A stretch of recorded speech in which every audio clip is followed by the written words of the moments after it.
Hey, good Monday evening, friends. It's time for some D&D, and man, has it been a while. My name is Scott, known across the internet as the Wily Hobbit, and I welcome you to our channel, to our irregular Monday Dungeons & Dragons 5e game, Mysteries in the Dalelands. And we're going to dive right into things. I want to introduce our newest player. This is Preston. Preston, give us a quick word about your character, sir. My character? Yeah, tell us a bit about Fix. Sure. Fix is a young changeling boy. Geez, what do I reveal? He's bubbly, he's fun, likes to explore and, find things out and hopefully gets along with a lot of people. Perfect. That's good. That's all we need to know for now. Hey, Foxfire, let us know in chat who you would like to give that advantage to. And it's going to Ronvin. So when Ronvin manages to wander in, we'll be sure to remind us that she's picked up an advantage.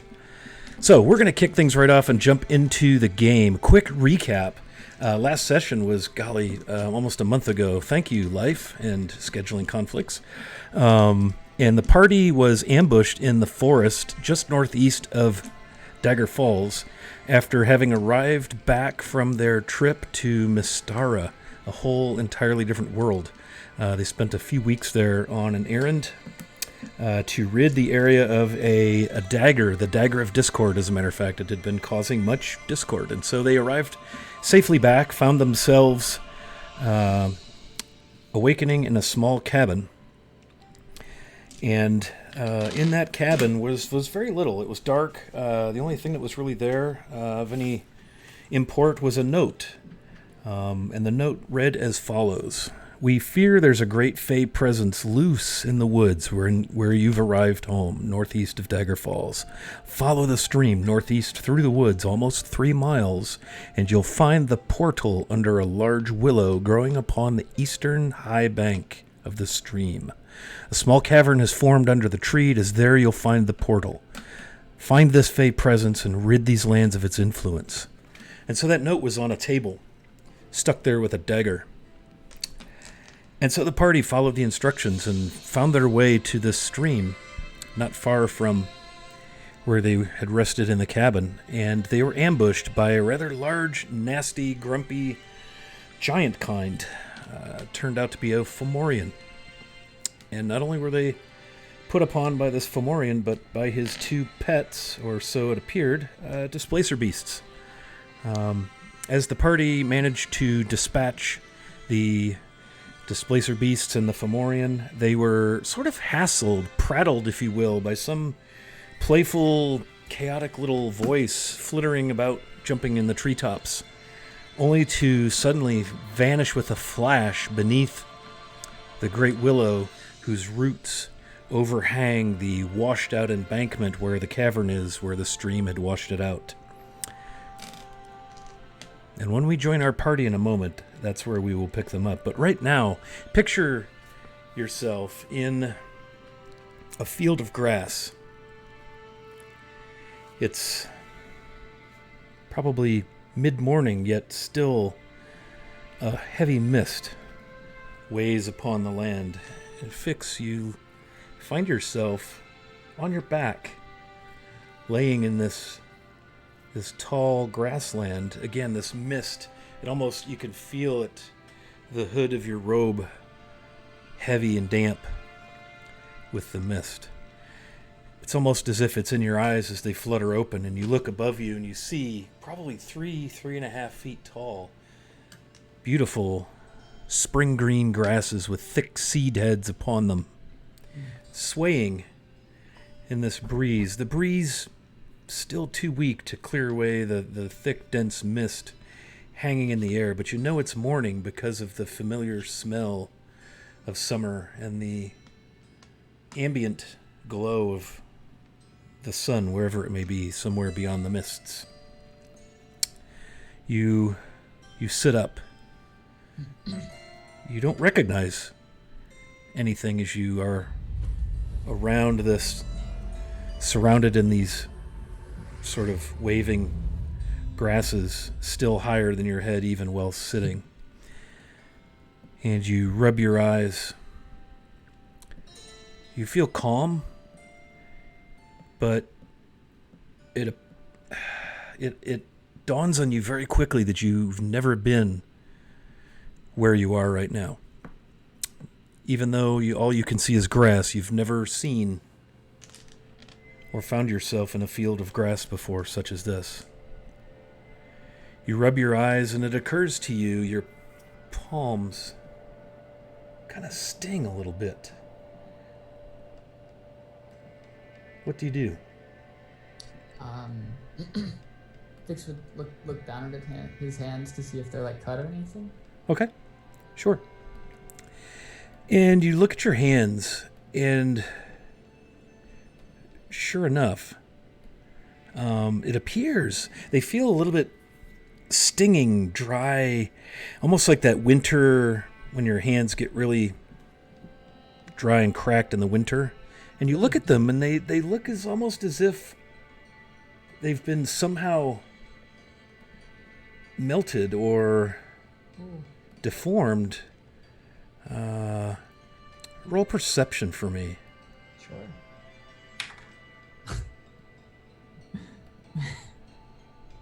5. Yeah, just these odd, strange swirls and markings. By the way, you do have an advantage courtesy of WikiVA. Chris, thanks very much for that. Cool. And Buckethead Clunk, thanks for the sub. Have a good night for Julie. Thank you. And who's your advantage for, Mike? New guy needs some TLC, so you have another advantage. So if you want to roll a second D20, you have 2 advantages. I'll let you do Sure, that. yeah, I'll spend one of those. We'll retcon that a little bit. Okay, 17. Okay. So as you look at your hands and you study them, your eyes begin to focus, and you start to make out. It's hard telling because it's really strange, but in the folds and melts of skin, you start to make out some kind of runes. I've posted them for you in your personal Discord messaging with me. Mm-hmm. And it almost like it's in just in your right hand. This, both hands are deformed. They've been melted somehow. Mm-hmm. But just in your right hand, you see this. It looks like some kind of symbology or something that's been melted into your hands. Huh. Or your right hand, excuse me. Yeah. All right. Well. I guess Vix would just kind of, stand up and just brush himself off a little bit and prestidigitate his clothes to not be any wet anymore. Gotcha. As you go to stand up, you glance down and you notice when you mentioned clothes, you're cloaked in a beautiful black robe. By beautiful, I mean beautifully stitched, beautifully made. Your background is the son of a trade merchant manager. You recognize finery when you see it, and this is certainly some beautiful, beautiful fabric, although as beautiful as it is, you're not familiar with it. And if you look inside your robes, they're kind of fallen open a little bit. You notice you're wearing a very snug, form-fitting crimson, sort of a satiny, thin material shirt top over some very similar trousers.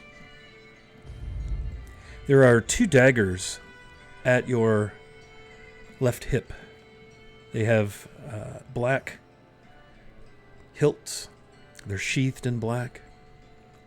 And you feel with your right hand at your right hip something metallic, sort of heavy, as you sit there, hanging from your right hip in some sort of a sheath or holster. Can I reach over back and see what that is, or open it? Sure. Yeah.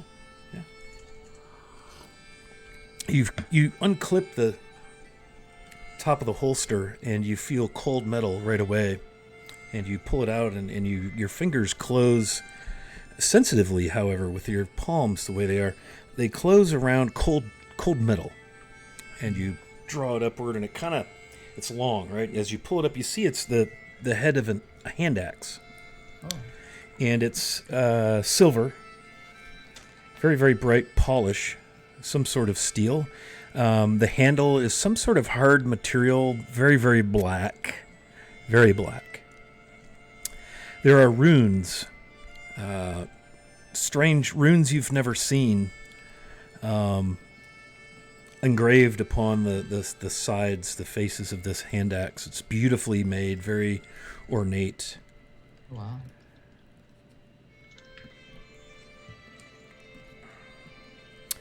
And upon your right forefinger, you notice, catching the little bit of sun that's trying to, occasional fingers through the mists, catch this red, deep red garnet set in a simple gold band around your forefinger.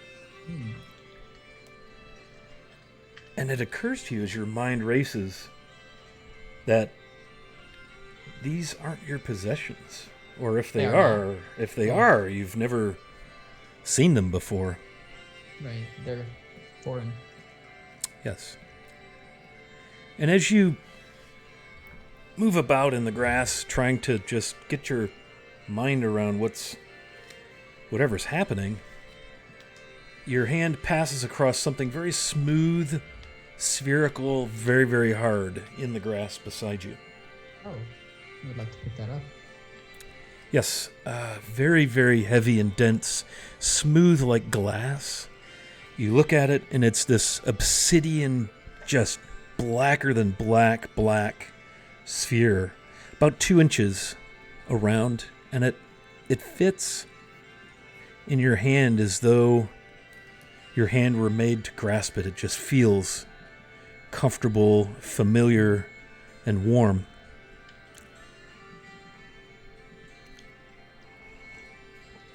There's a backpack upon the grass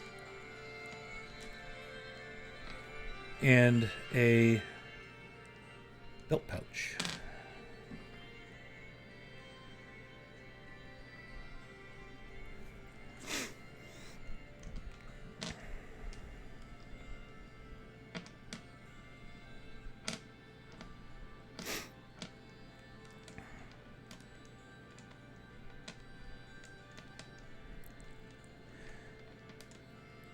So you have this belt pouch, and you have this pack. It's like a backpack.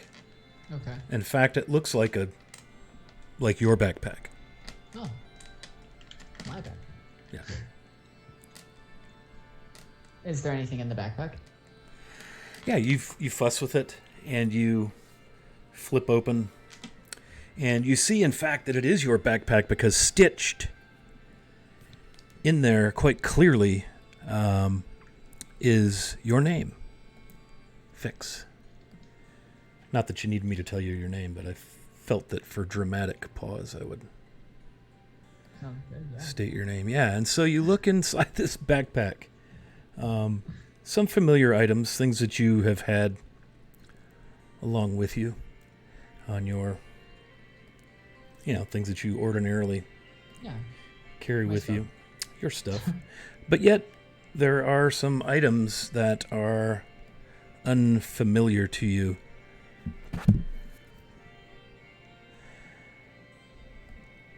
You see a large, well, it's not full tome-sized book, but it's a journal-sized book, and it's a kind of like a grimoire. It's black, dark leather bound. And it occurs to you, as you look at the 3 runes on the cover, they're in a language that you understand. Oh. Infernal. And they are the runes F-I-X. Very cool. Oh man. You also I have go ahead. a book I have a book that I don't know why I have. That's a black grimoire thing, and it's got my name on it. In Infernal. Oh, very good. Yeah. Roll me intelligence.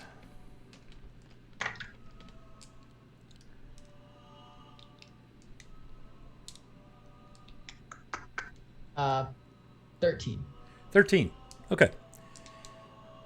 As you're kind of sitting there just trying to piece all this together, right? Your mind is sort of racing. You think about your father, your mother, right, Cade and Diana. You think about your dear sister Fox. You wonder how they are. Am I near them? The joy that floods your mind and your heart is warming and comforting. And then it occurs to you, you look back down at your right hand and you recognize the runes.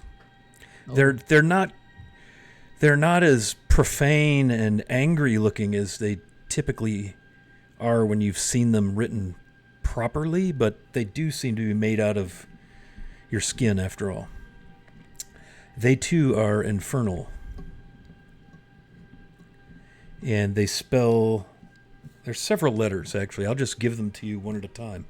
Sure. The first one is the letter M. Second one is A. Third letter is N as in nightmare. I. P as in Paul. U. L. Oh, no. A. Oh, no. T. And the final rune is E.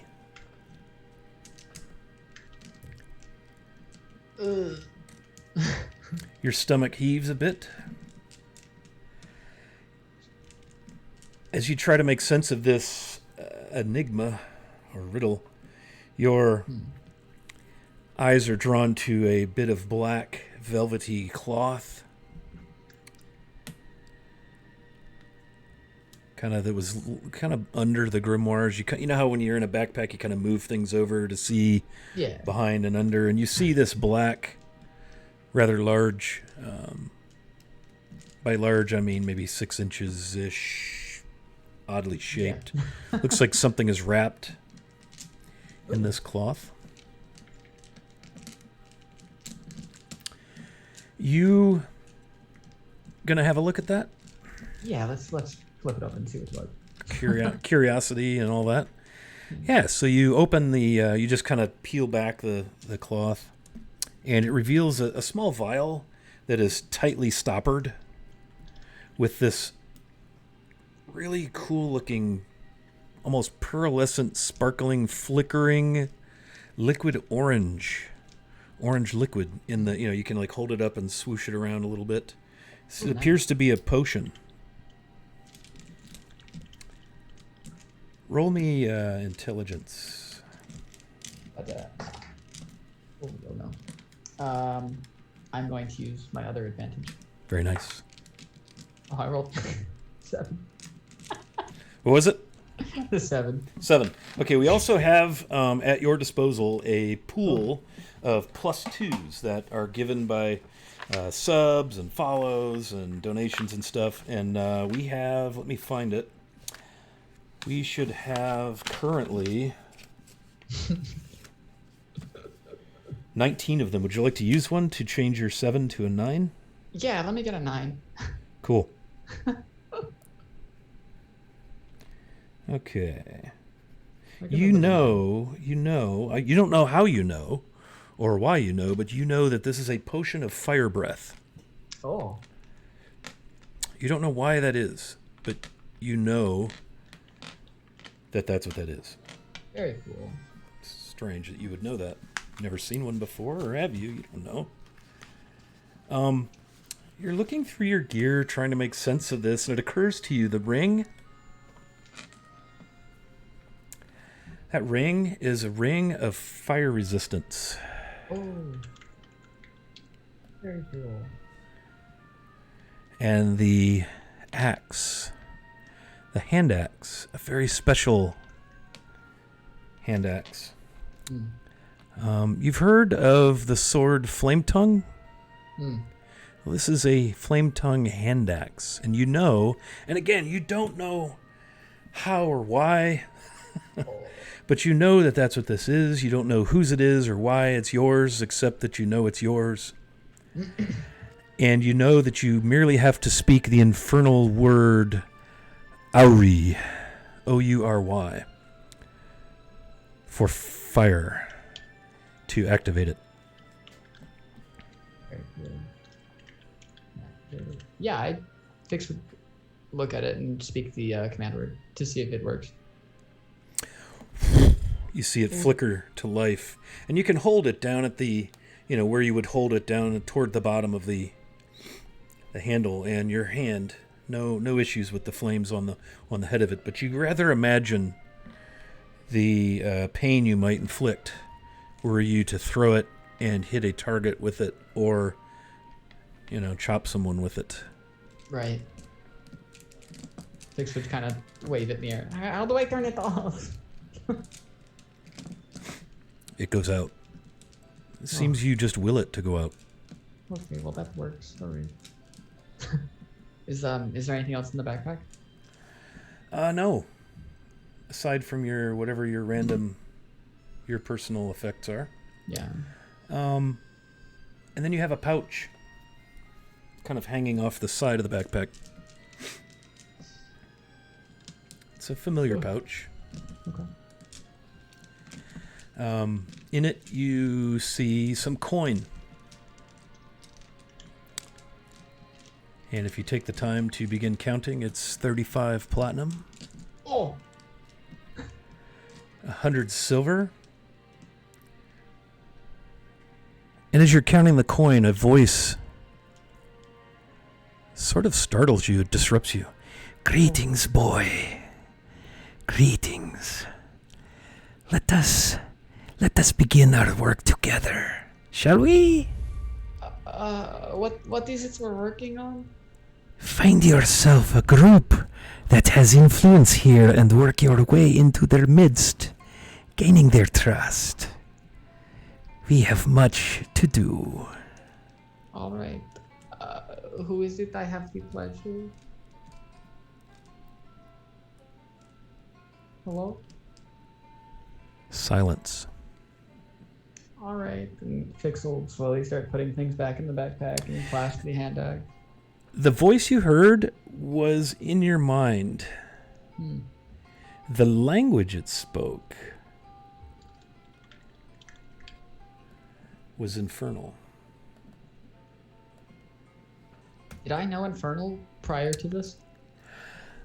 Well, it was on your character sheet. Okay. So I would say that must have been something you studied for some odd reason. That's why I put it there, but I was making sure that was in your head too. Mm-hmm. Yes, sir. Thank you. So, very disconcerting. Yet, the voice leaves you calm. Like every sensibility about your mind wants to resist that voice. It's horrifying and calming all at once. It's clearly not something you want to listen to, yet you can't wait to begin bending yourself to its will. It compels you. And after all, I mean, the suggestion doesn't seem to be a bad one. Find some people. Yeah. Get to know them. Get to work. How bad can that be? Just make some friends. And perhaps this voice, the only thing that you have right now besides yourself and your belongings, perhaps it will help you figure out where you are, where your family is. Is there any chance Fix could see himself in the reflection of one of like the coins or something and see what he looks like at the current moment? As in like what form he is in? I would say he could see it in the obsidian sphere. Sure. Am I a changeling form? I'll call attention to the artwork on the stream that everyone sees of Fix. In fact, it's up right now. It just switched. That's what you see. You see yourself Your silvery hair, your grayish skin tone, with one slight difference. Oh. Your eyes. Is it the iris that's the colored part of the eye? Your irises are no longer the lovely... I think they were blue and red, were they not? Blue and green? Mm-hmm. Gem colored, yes. They're quite intense, deep crimson. Hi. Very similar to the color of your fine clothing. That's exciting. Am I able to change my shape? You may certainly try. I would like to try to change my shape into the like half-elfin boy appearance that I would usually take. Per your artwork? Yes. You easily do so. You become your new form, just like you always have. Simple, almost without a thought, except, of course, it requires thought. And as you look around, you hear, kind of from your left, almost kind of the sounds of running water, like some sort of, perhaps a waterway.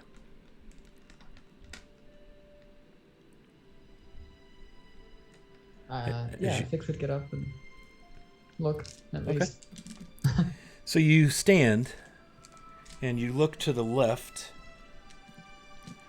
and you see this waterway. It's a beautiful river, probably maybe 40, 50 feet across. Looks sort of shallow and rocky where you are now, and you are standing in a large expanse of grass. You can see that the grass doesn't go, at least the tall grass doesn't go all the way to the river's edge. It actually stops at a rutted, narrow lane that runs sort of parallel to the river. And as you look westward, which I don't know how you know that, but you have a good sense of general direction, strangely. You see a small walled town less than a mile away, peeking through the mists. And on your right, you see a tree line of what looks to be a fairly dense woods, some 200 yards off. With that, I'm going to ask you to roll perception. Sure. 13. Okay. You hear behind you and to your right, again muted with the kind of the dense mist and all, voices.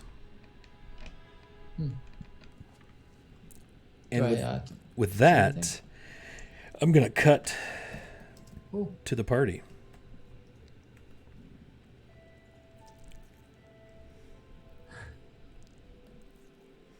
All right, there's Ronvin. You can put your ears on too, Ronvin. Come one, come all. See if we can get Andrew and Dave.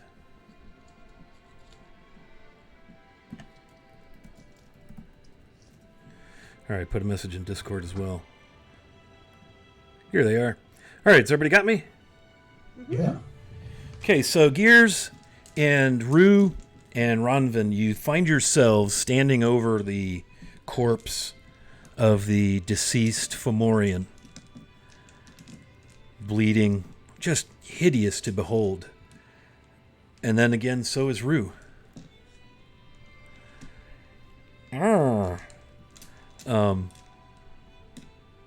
What do you do? There are two dead displacer beasts. You're in the woods. You're beside this stream that Gears you could probably run and jump across. Ronvin, you probably could too. You're pretty spry. Fragile is inspecting the displacer beasts. And if I remember right, Frigili was going to take some of their pelt. I believe you're correct, yeah. I believe that's what she was trying to do, at least, if there was enough left. Yeah, we did some major damage to those guys. Yeah, she could definitely get some pelt. Okay. And then, how hurt is Rue? Rue seems to be suffering the ill effects of something that has turned him into a disfigured version. Like all of his features have been disfigured in an extreme way. Like one eye is kind of popping out and leering about, kind of separate, kind of wandering from the other eye. Part of his jaw is kind of large. Looks like part of his belly maybe distended a little bit. Warts. Like me. One hand, yeah, kind of like Andrew, yeah. One hand is sort of, just kidding, buddy, is sort of gnarled. You turn him into a golem. So Runrin is gonna check on and it's gonna be like, is there anything that Cure Wounds could help with? Maybe. Yeah, Fragile already told us that it was not something that could be healed. That it's just something that's gonna have to wait until we sleep on it, basically. Are you hurt in any other ways that I can help with? Rue's just kind of leaning up against the big rock that's there. I'll be alright. I just don't feel too great, but it'll go away on its own. I'm so sorry. But if you do need some cure wounds, just let me know. And we've already gotten a short rest as well. So she's just overly worried. Yeah, so he's mostly healed up. You're looking funny. I am worried. I am gonna look around on the ground for like a small fist-sized rock or something. If you get, homemade chocolate cookie, chocolate chip cookie. If you get close, if you get close to the stream's edge, there are numbers of them, and most of them are quite smooth from being tumbled and washed over. And again, you are across, and by across I mean 6 to 8 feet across from a very large, hollowed out, kind of high embankment. And you see on the top of that embankment is this great willow tree. Some of the fronds hanging all the way down into the stream, kind of washing like hair, pulling downstream. And under that, there's this big hollowed out kind of a cavern. Thank you for the sub, Hey Wilson. I'm just gonna grab a small rock and toss it across the stream into that big cavern area where we saw that thing disappear. Cool. You do so, and it goes thud against the clay soil where it's been eroded away by the stream. Dark, kind of almost too dark to see. It is late morning, mid-morning, and there is sunlight sort of filtering in. It seems like it's maybe a misty kind of morning. Not too bad in the forest. You can see mist hanging in pockets here and there, but it's hard to see clearly under that overhang with all the gnarled willow roots and the darkness of where that undercut has been cut away by erosion. Yeah. So Runrun's looking at Rue and Akir. So should we collapse that thing? Or is that gonna not do anything at all? Because I know shooting lightning into it didn't make anything better or worse. Seems like the portal is gone. Yeah, but can they open it again? If we collapse it, does that mean they can't open the portal at that spot again? Is they gonna end up in the middle of the ground? I don't know. I'm so not. See, we need Al, right? Yeah.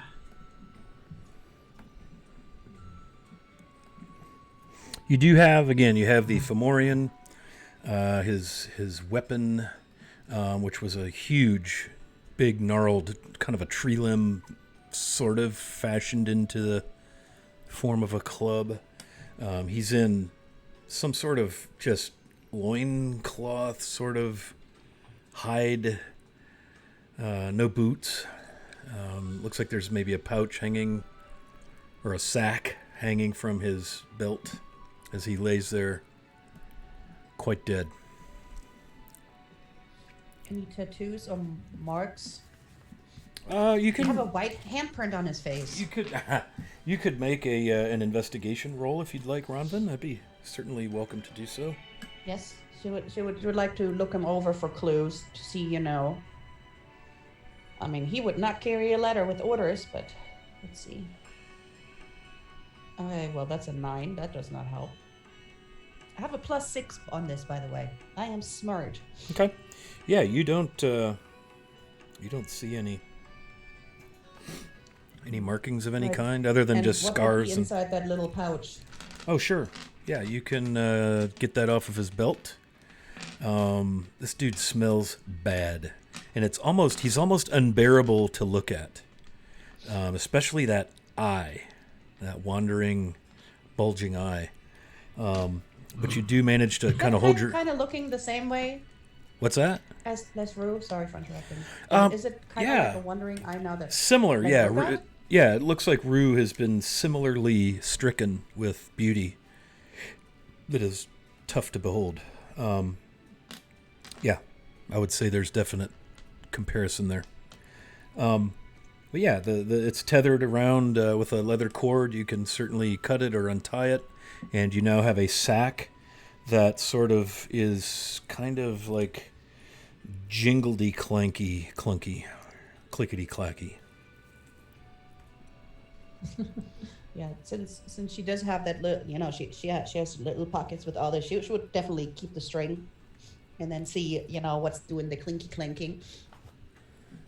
And she will definitely try and put the thought of how similar the disfigurement is to try keep it in her head and bring it up later. Okay.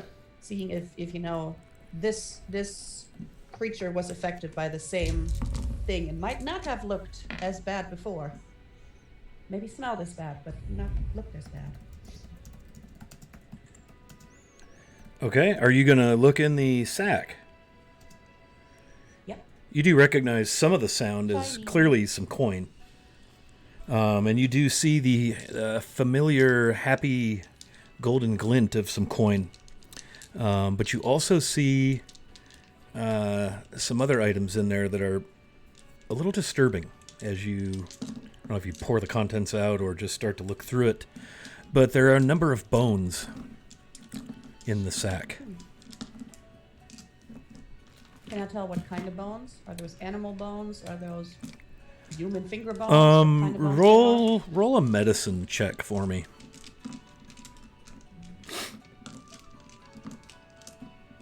That's a 19. Nice.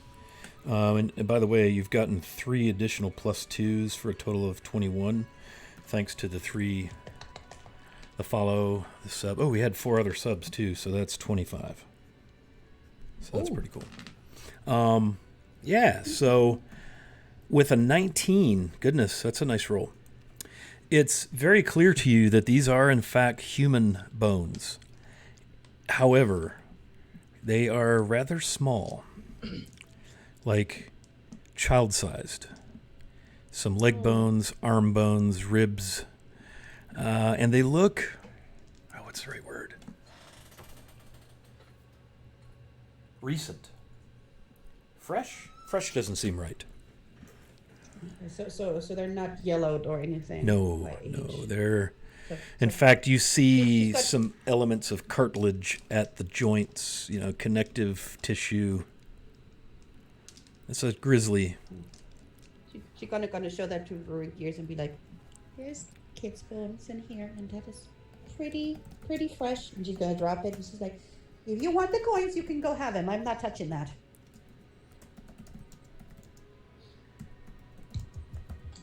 Oh, pass. Thanks.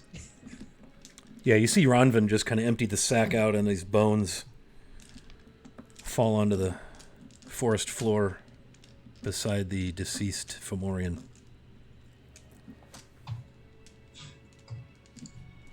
Okay, I had this thought that maybe he was, or it was affected by the same spell as Rue, and maybe it wasn't such a yucky thing, but you know what? I take that back. Even in my head, I take this back. Totally disgusting. She'll step back, like, it go over to the stream and like, Sure. okay, this is just not okay. Especially she's from this area. It's like, in her mind, it's like, whose bones are those? Is it somebody I know? Okay. So, Gears and Rue, what are you two doing? I think Rue's not doing much. He's just kind of sitting and trying to rest and contemplating his lovely new form.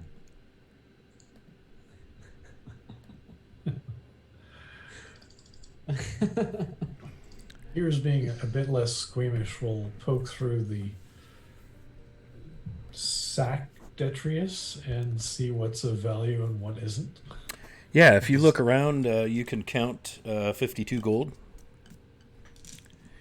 And they do, for whatever it's worth, seem to be coin that would be familiar to the Dalelands, excuse me. So it's coin of the realm. Coin of the realm. Cormyrian crowns and lions. And then the bones.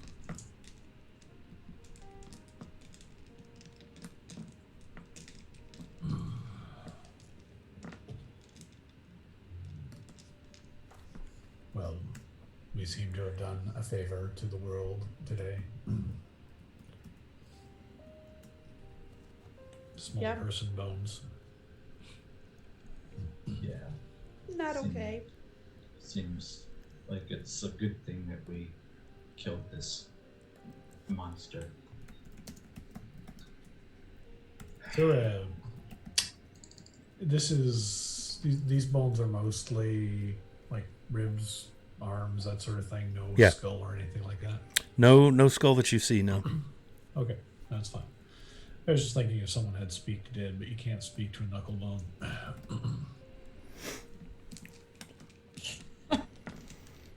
Well, I don't know that we can do anything about this portal, so I say we just get back to the back cabin and rest up. Gears will, before we go anywhere, we'll get a, I don't know, tool of some kind off of his equipment and dig a hole to put the bones in. Okay. Whatever works. Yeah, you can certainly do that. It'll take you a little bit of time. Again, the ground up here, it's fairly rocky and dry, so you got to fuss around with that a little bit. But yeah, after a suitable period of time. Go ahead. I will try to help them, but I'm probably actually very much help. Yeah. Well, At least, Unvin has all of these tools. She could probably use like a hammer or something to at least break it apart and yeah, but help you're right. out. Yeah, so I'd say maybe in about 20 minutes instead of an hour, you're able to open up a space in the ground, a pocket suitable to contain all the bones and cover them. Yeah, and we'll find some rock to build a cairn on top of it. So There's no small number of various rocks of all sizes because of the fact that you're basically in a stream bed. Yeah. And what's most disconcerting of this is you hear the twitter of lovely summertime birds. You know, you've seen squirrels, chipmunks, a couple bunnies, the smell of summer in the forest, and then the sounds of this calm, babbling, soothing little brook, juxtaposed against this hideous-looking giant that you've just ended with this awful displacer beasts, and then it's a grisly discovery of the children's bones. You're welcome. Runman is like gonna put her hand on top of the cairn, and she'll just say, "Well, I hope this is better than this pouch. This is a nice place, and I'm sorry we weren't here early enough. And let me do one more thing." And then she walks on over to the giant and kicks him in the head and said, "You piece of shit." Okay, now I'm done. Ronvin getting out of control. This is my home, and somebody killed children that I might know. not okay. She's still young too, so it's, you know. All right, we're gonna go back to the cabin. Gradually, you got everything that you need. Yes, I do. She will lay her hands upon the cairn. Um,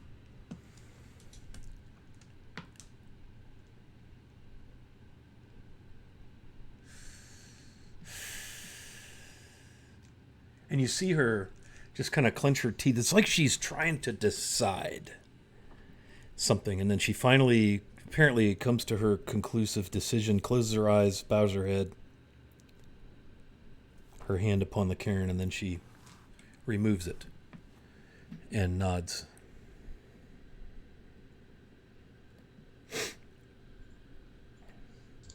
What was that all about for Julie?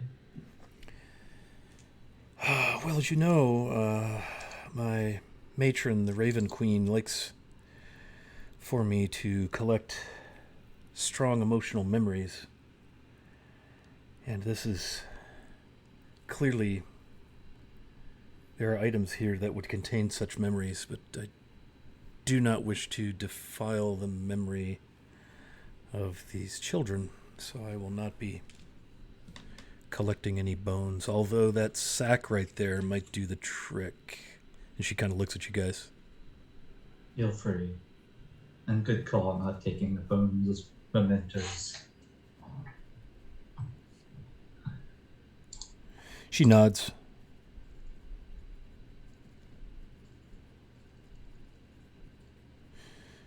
So, she asks you guys, do you think that these things came out of there? Is that... These are the things that the note talked about? Ridding this area of the Fey presence?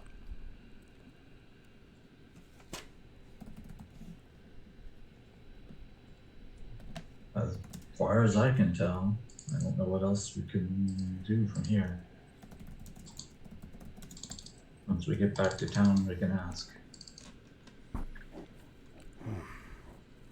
There's something about this place that's...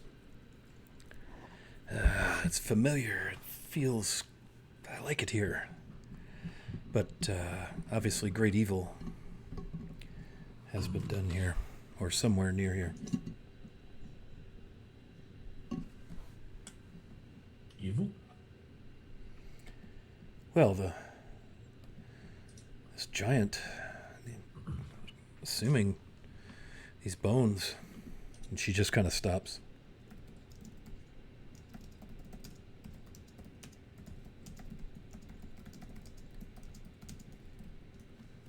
You saw something disappear into that space under the tree by the water's edge, eh? Yeah, there was something messing with you all, trying to get in your way, slow you down as you were combating the displacer beasts and the Fomorian, taunting, leering at you, and you'd see glimpses of something small moving about in the trees, and then it shot right under that overhang, and there was this blinding flash, and it vanished. All right. So, well, if the evil came from there, we should either block it or terminate it. Are we up for that? Do you know how? I certainly don't.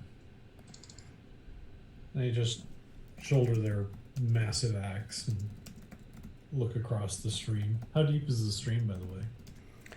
There is a bit of a pool. You know, it's rocky and shallow, to your ankles, the first, foot or two away from shore. And then it looks like there's a bit of a channel and it drops off. And you would guess, if you were to step and look closely, you would guess it's probably going to be at least waist deep on gears. Right. Well, Gears is generally unconcerned, so they'll wade in through the shallower bits to try and get to that area Sure. where the flash of light was. Yeah, you can do that easily enough. You step, as I said, about a foot and a half in, and then it just kind of drops off, like the current has dug a bit of a channel, and so you go right down to kind of waist deep. And there's a bit of a current through there. It's very cold, probably spring fed. Yeah, I know what that feels like. Yeah. Okay, well they'll carefully. I mean, despite the fact that they weigh half a ton, Right. is they'll make their way carefully through the water, Sure. axe at the ready, trying to ensure that they have the utmost advantage for combat if it comes to it, to make over to that tree and that hollow under the tree. Yeah. So you wade across again with between your strength and your size, your weight. You have no trouble wading through here easily. It's only about 8 feet, give or take, maybe 10. And you get there, you kind of grab some of the roots that are hanging down and maybe have a look under there. And it's pretty dark. But I guess what we'll do is have you roll perception. Okay. That works. 22, actually. Okay.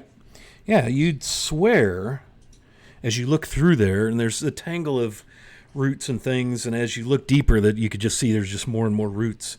But you'd swear that you can see a bit of a shimmer, like a sparkly shimmer, and that sense you get when you're looking at a paved road in the summer, that heat kind of has that warped sort of look with the little twinge of shimmer or glitter.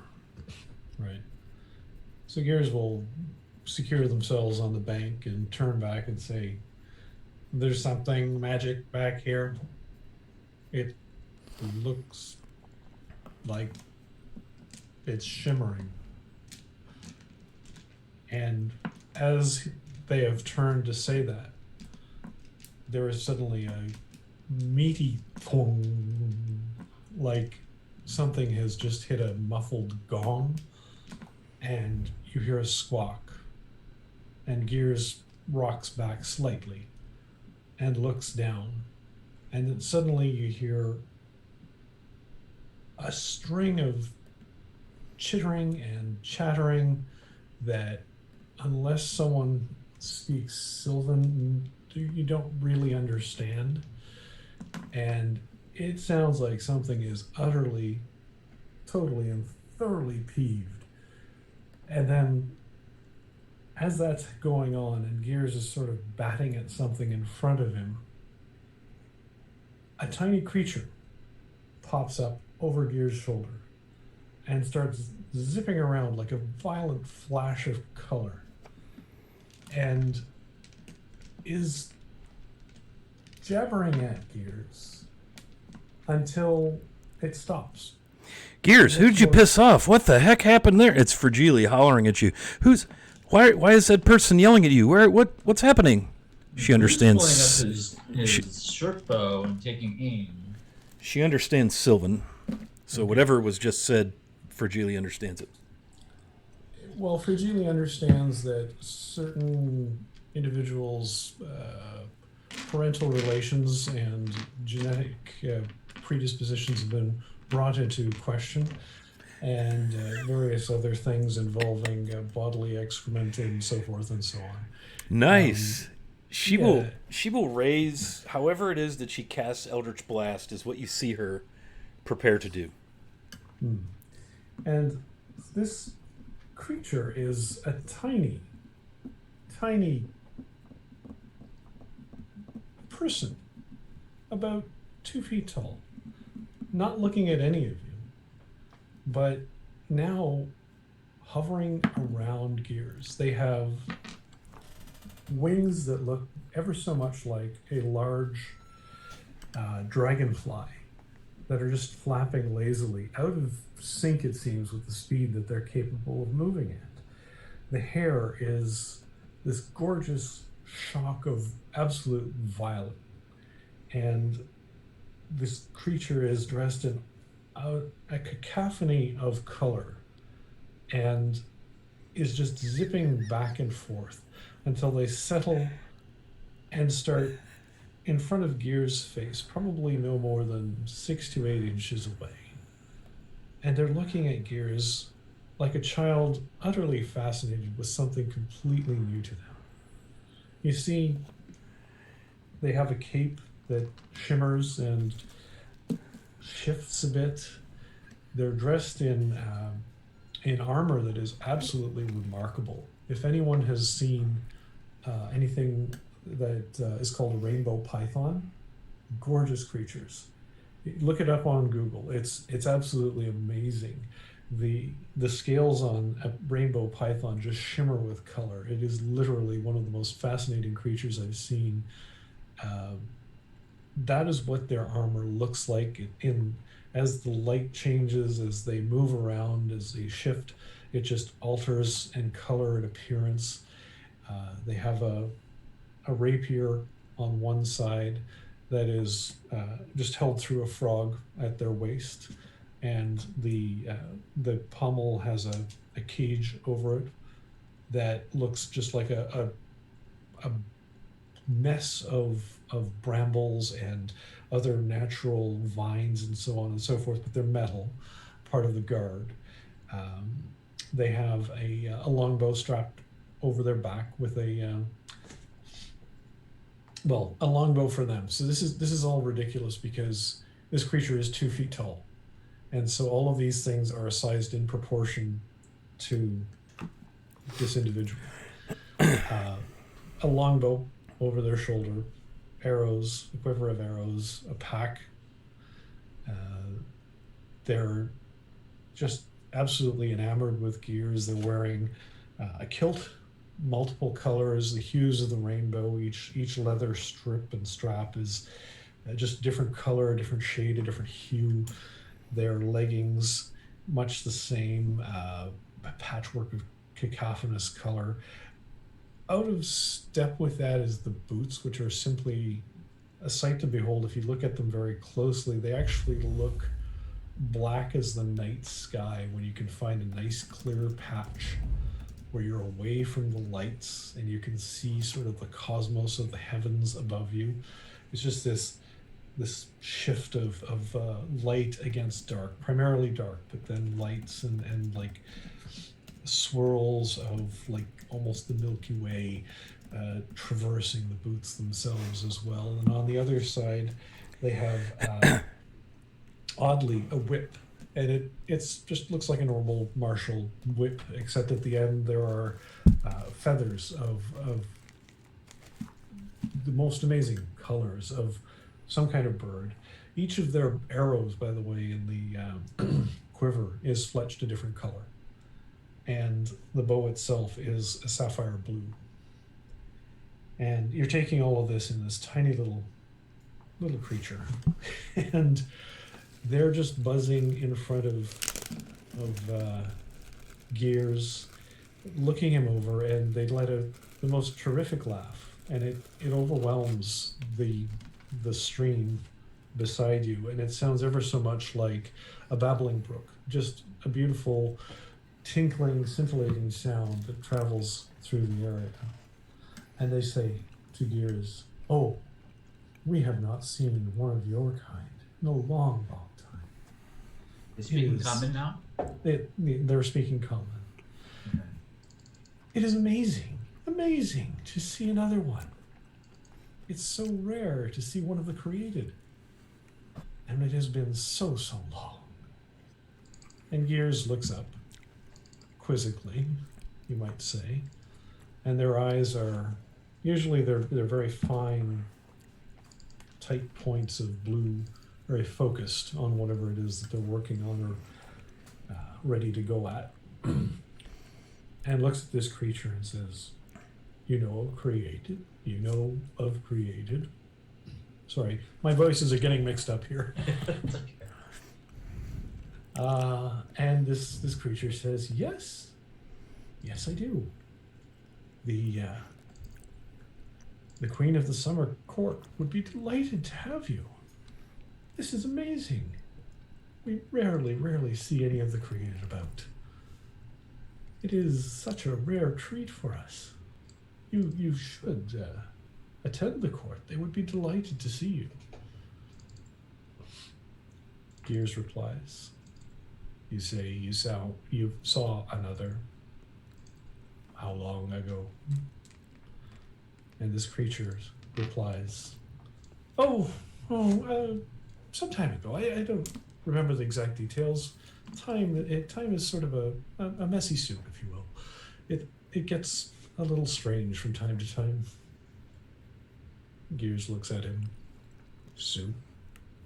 Time? I do not understand.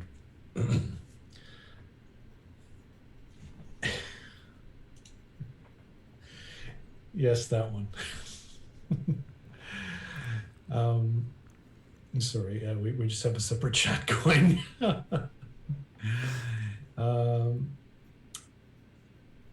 Where was I? Oh, yes. Yes, says this creature. I am Viz.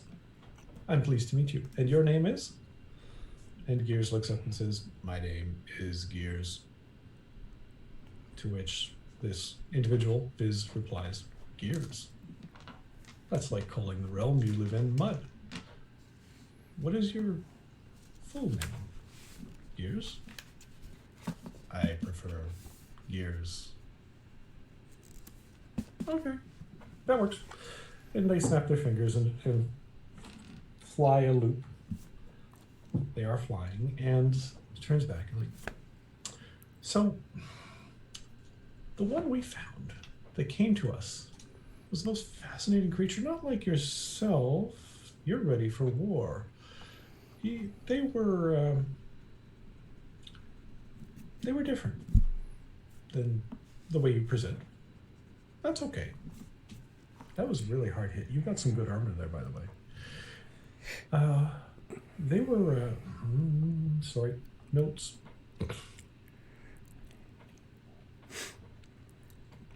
They were different in appearance, but they were very much like yourself.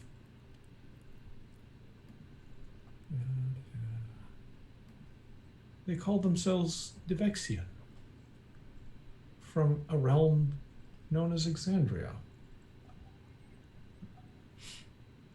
The Aeorian ruins. And they were looking for refuge, and we provided. The summer court is always willing. And I believe Devexian is still around if you want to meet up with him. He was certainly interested in finding refuge for the created. War forged, I think some call. And for the first time, Viz looks and sees the rest of you across the stream. And throws himself into a loop, waves at you. Hello! You didn't happen to see a Formorian through here, did you? Rue is still pointing his short bow at the creature, following it as it's flitting around. Yeah, I think Fragili's doing something similar with her Eldritch Blast. They will come to a rest. You're fairly sure that this is a male. And hover slightly, and then pat Gears on the shoulder. You mind? I'd like to have a seat. And then just plops down on Gears' shoulder. And Gears sort of rotates their head, and looks at this thing. It's weird to behold because Gears can move their head in a 360 degrees. Gears, you all right over there? Gears completely rotates the head back, looks at you. It seems fine. Just say the word. No. And I'll toast it. There is no apparent danger. There was a creature who went through that thing. Oh, yes, the veil. Who was it? Who was it who went through? Some creature the size of yourself, perhaps smaller. We did not get a good look. Oh. Well, I'm looking for many things. I'm on a mission from the Summer Court. Queen Titania, actually. on one of our nights. And I am looking for, right now, a rogue Fomorian. Not supposed to be out here. And apparently he had some pets. And I see, based on what I see of the gentleman with the little bow, maybe gotta look at one of you at least. That's right here.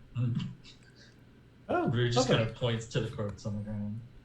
And at that, Viz will flit up off Gear's shoulder, zigzag across the water toward where the Fomorian corpse is and the remains of the displacer beast.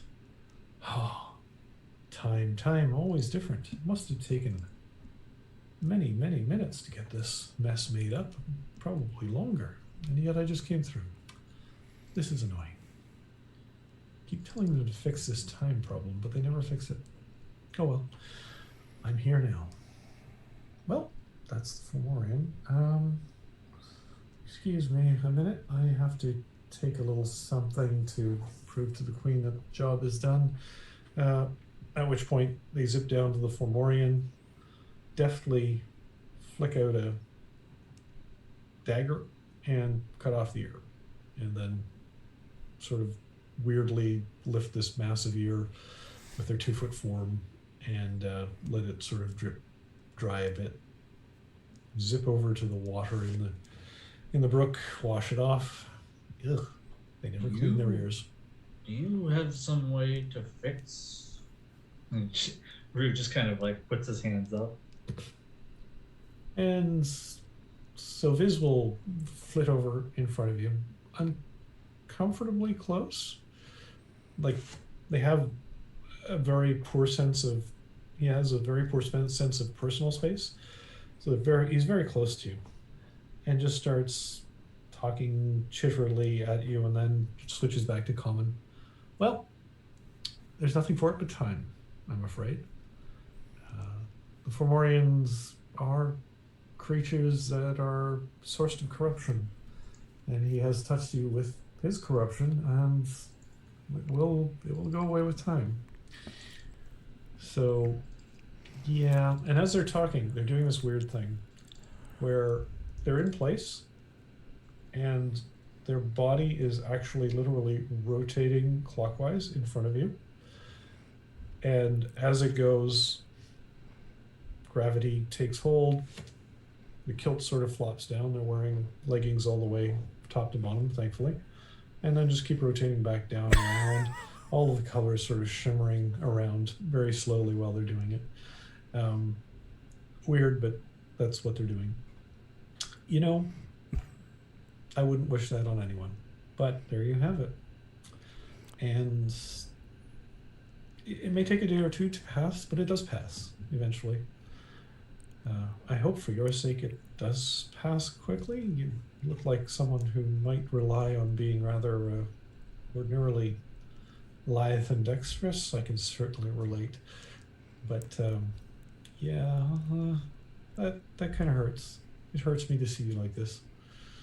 It does unfortunately take time. There may be... No, I can't even think. I mean, even the mages, healers back home, I've never been able to resolve this. It just comes to on its own. So you're from the Feywild? Oh yes. I'm Viz. I am a rune knight of the Summer Court and a representative thereof. And I am a fairy, as you'd like to call us. Fragili's looking at you quite studiously, quite curious. The Summer Court, you say? Ever been to the Shadowfell? Yeah. Why would you want to go there? Well, my mother lives there. I hope to go there one day. I know it's not the same as the Feywild, but there's some connection or some... Right? Isn't there? There is a bit... Can you get to the Shadowfell from the Feywild? Well, you can get to the Fey from anywhere, which means you could probably get to the Shadow from the Fey, but it's like playing... they say something, and it sounds just basically like whack-a-mole. You have to keep finding veils until you find the one that goes to where you want to go, and they move around and they shift and they change. Oh. There's one here, but I don't recommend going in. Why is that? Well, been a bit of a to-do about letting just anyone in, and it's there. We have some keepers, if you will, and Gilter will not be happy if I let you through. So it would not be a good idea to go through right now.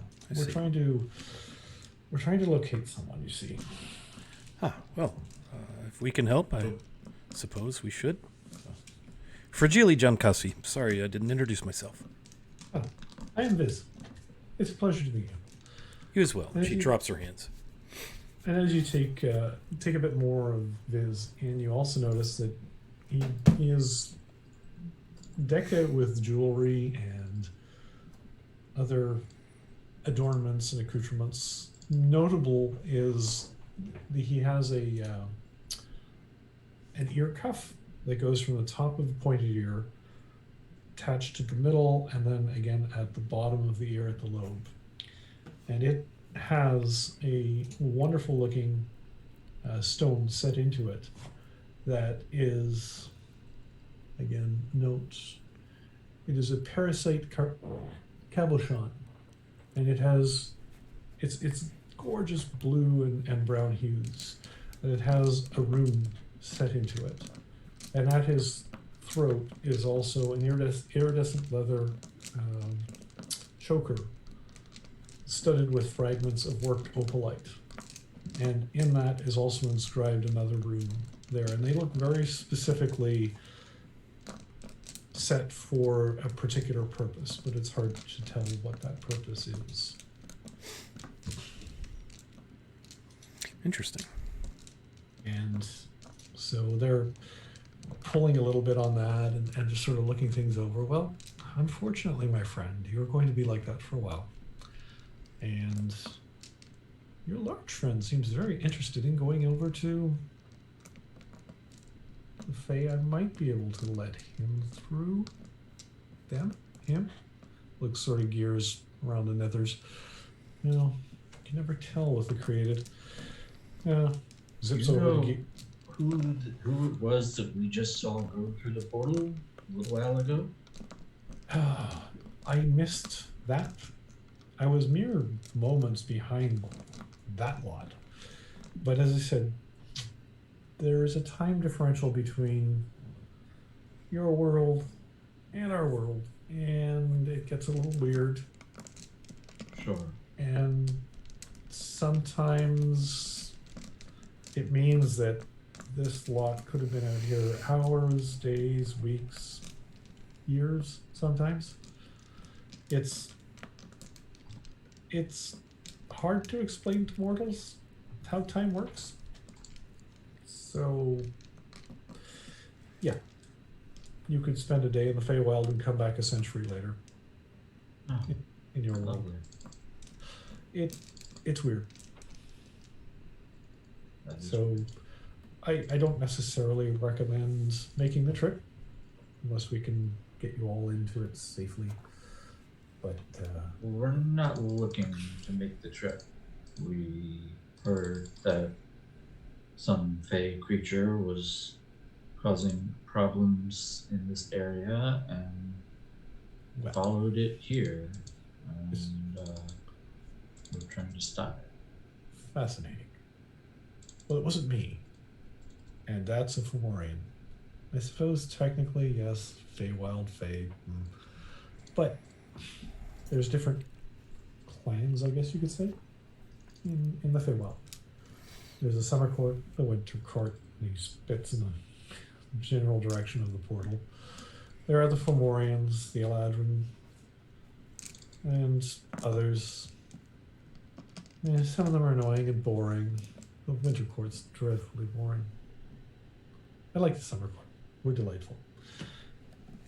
Do you know if there's a way to close that portal then?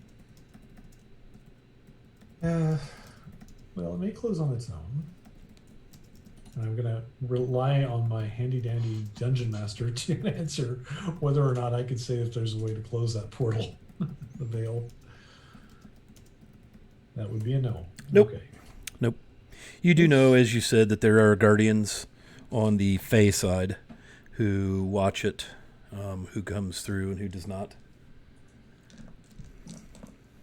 There are guardians. Unfortunately, this lot got by Iltre. I was going to say, they must not be doing a very good job.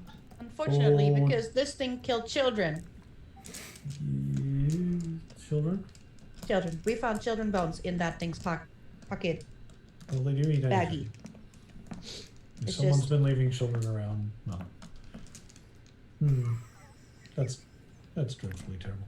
Iltre was distracted.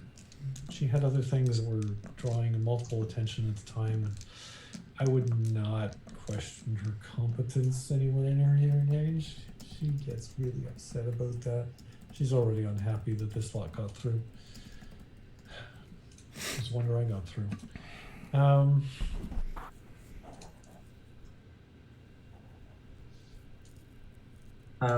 Wiley, the spot that Gears pointed out to us that was shimmering, Yes. can you describe like where that is in relation to He like the cavern? Yeah, he pointed straight under the overhang. You're still across the bank, so you can't really see it. But he pointed straight into that undercut, as if it's in there somewhere. So it is under there, under that pile of mud. What if we collapsed this cavern? And Wouldn't do much but annoy people. Well, the Fae, anyway. I assume We it could- I assume it would prevent them from using the portal, veil, whatever you call it. Veil. I mean, we could certainly look at it. I'd have to find another way in. Oh well. It may take time to find my quarry anyway. Well, your friend Gears seems to want to pursue this other created. Yes. This is an opportunity to find more who wish to live in peace, if that is what they wanted. And Viz bobs up and down. Oh yes, they were looking for sanctuary.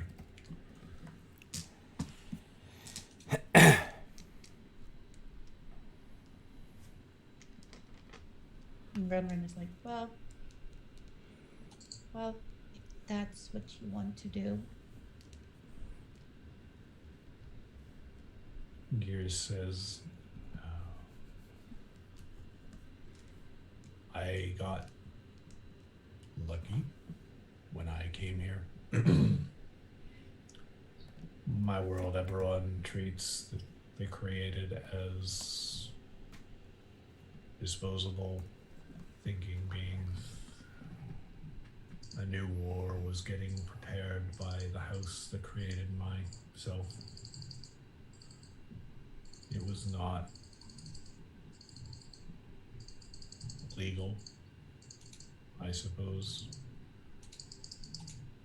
New war forged, created, were not to be created after the last Great War.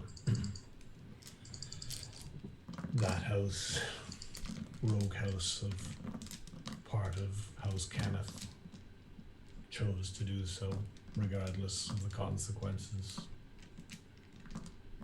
My coming here was accidental. However, I have found that there is new purpose.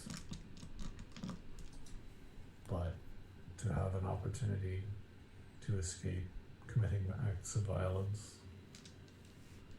possibly, is something I would pursue.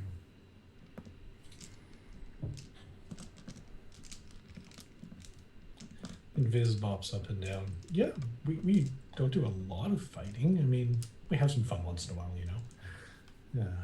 Occasionally, the Winter Court decides to get things moving. but it's a skirmish here or there. We're relatively peaceful for a chaotic environment such as the Feywild. It's really not that bad.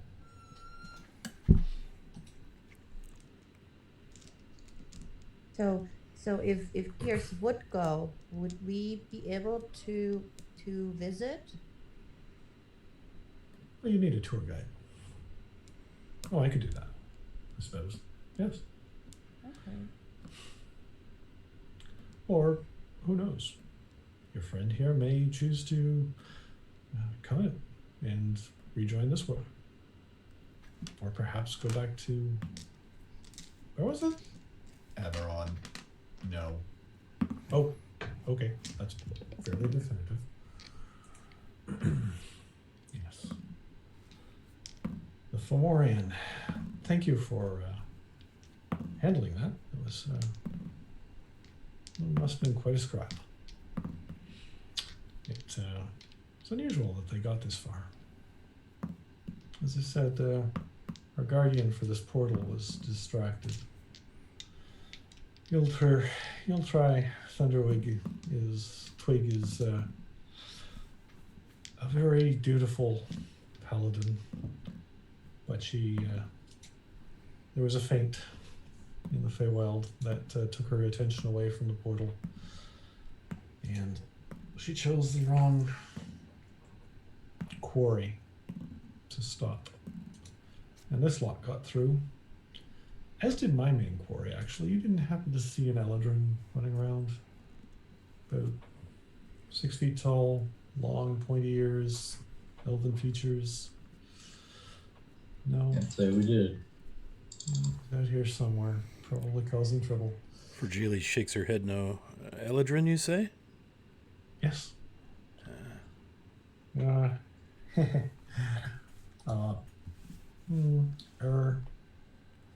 Well, how can I put this politely? He was invited, a songster of some repute, to play for the summer court. And he refused. It's not a good idea to displease Queen Tatiana like that. So I've been sent to hunt him down and bring him back to the court. Pretty sure I was told in one piece, but orders get fuzzy after a while. As long as I get paid, everything's fine. So you're a bounty hunter, eh? I am. A half decent one. Clearly.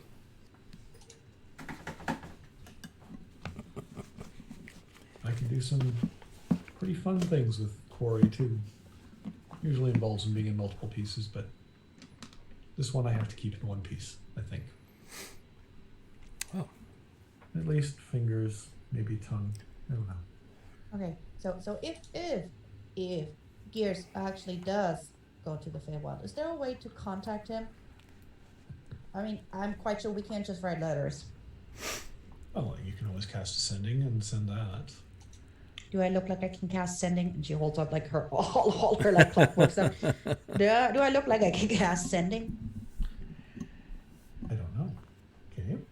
No. No. Oh, that's terrible. I know, right? Haven't figured that one out yet. Well, there we go.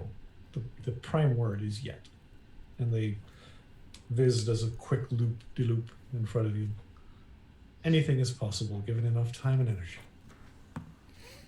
Well, you might have a lot of time. We normally don't have a lot of time.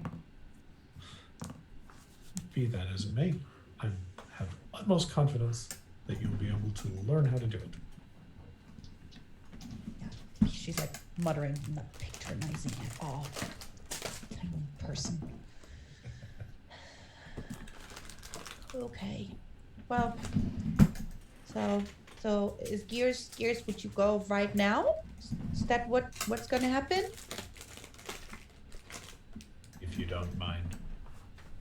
Well, I mind terribly, but it's not my choice. It is your life and your body. And Gears moves over in front of you, kneels down a bit, puts his hand on your shoulder. You can do anything, Ronbin.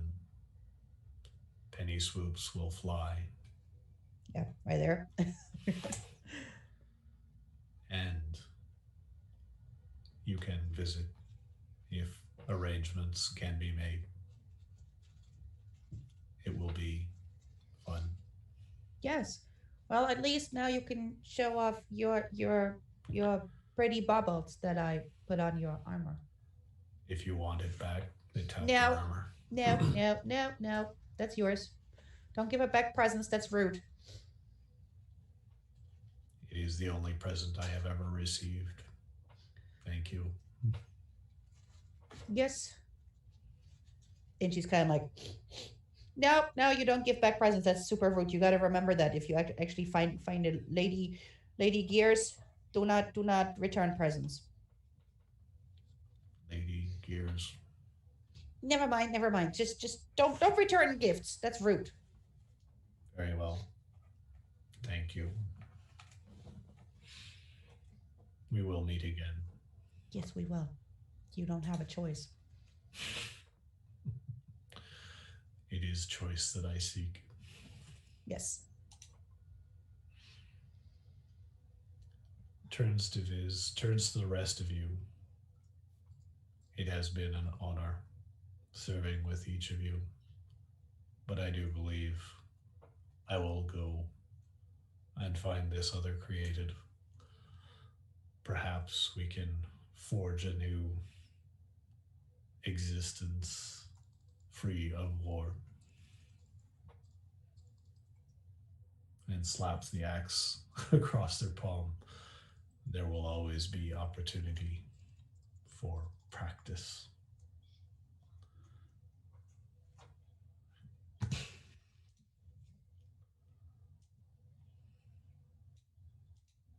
Yes. And someday we shall spar. Maybe I'll let you win.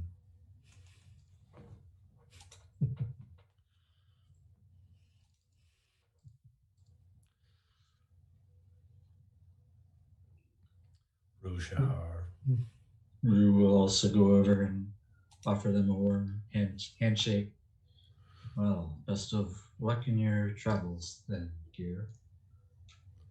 Thank you.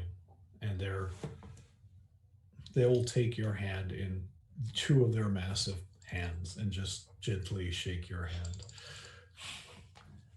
It has been an honor fighting beside you. You are a worthy warrior.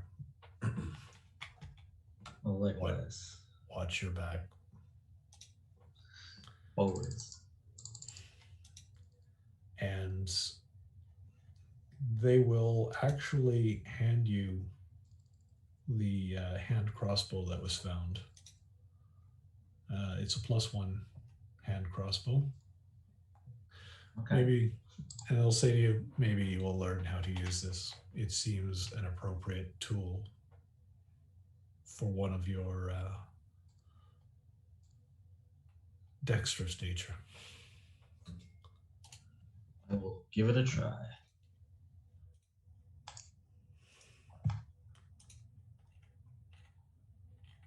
And what else was there? Are there bolts that go with that? Yeah, there's a thing of bolts that go with it as well. How many bolts do you have? I've never actually used it, so I assume it's a full set, a full quiver. Okay. And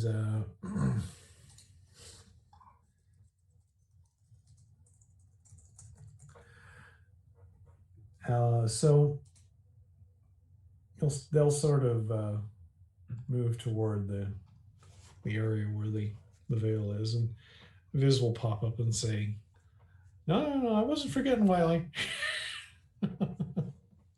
No, that was out of character. We'll say, you're going to need a letter of introduction. That's what Viz says to Gears. And so I can give you a little thing here that'll let you pass. Just tell the angry lady that when you see them on the other side, they kind of look like me, but they're in a lot of armor and they have a really big sword, and don't piss her off because she's really not happy right now.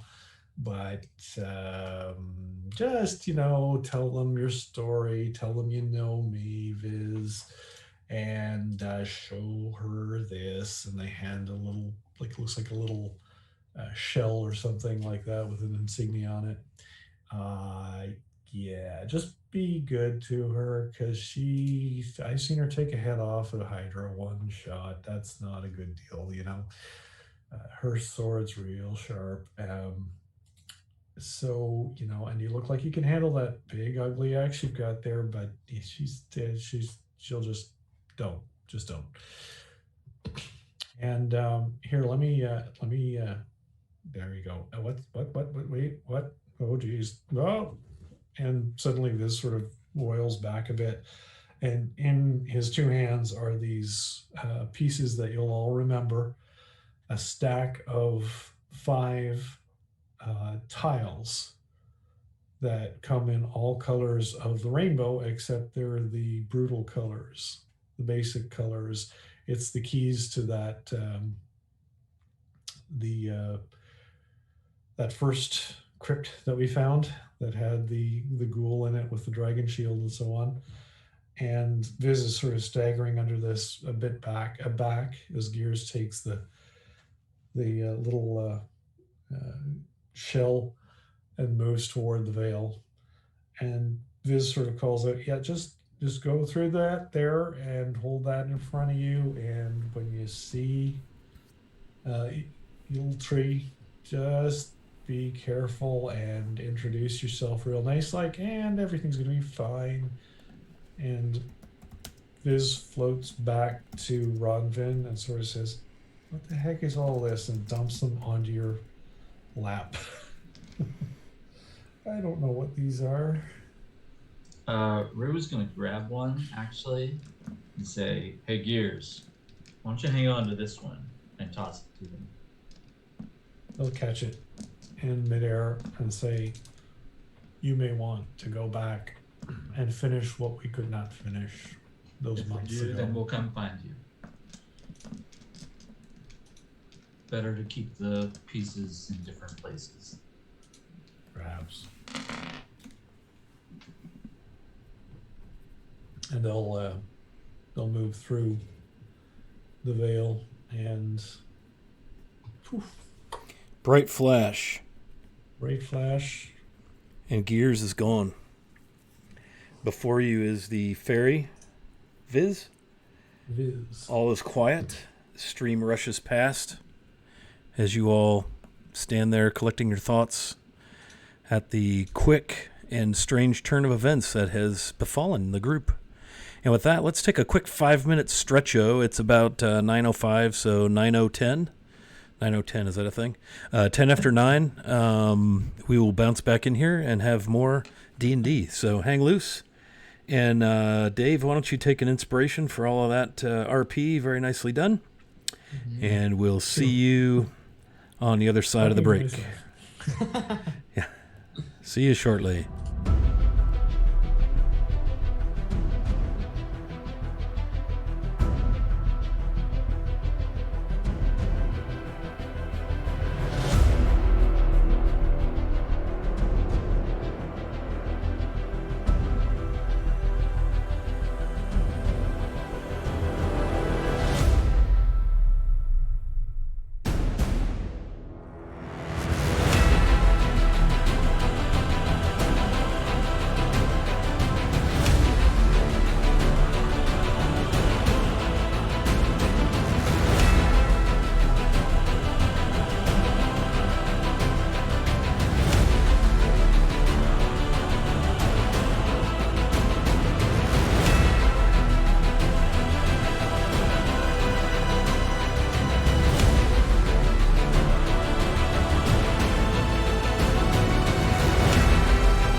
Whew, okay, stretchy stretch, all good. Welcome back.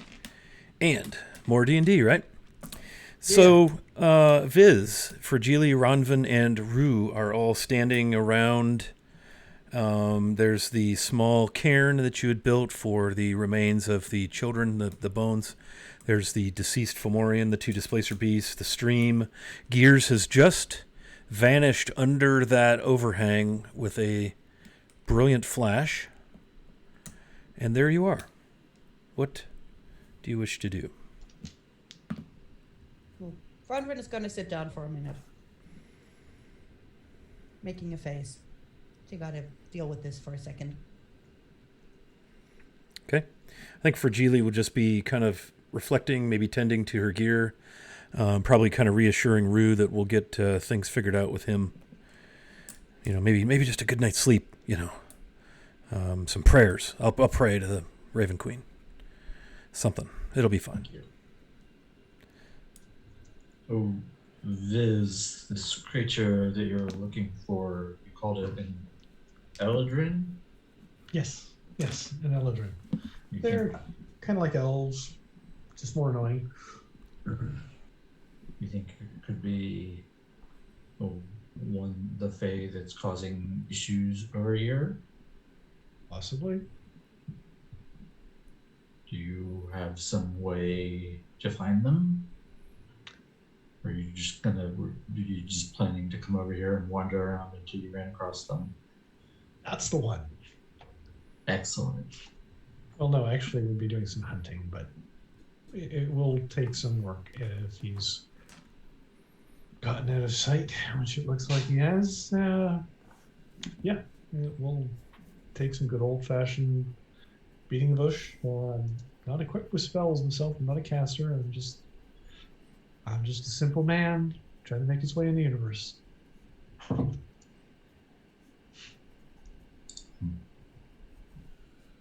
How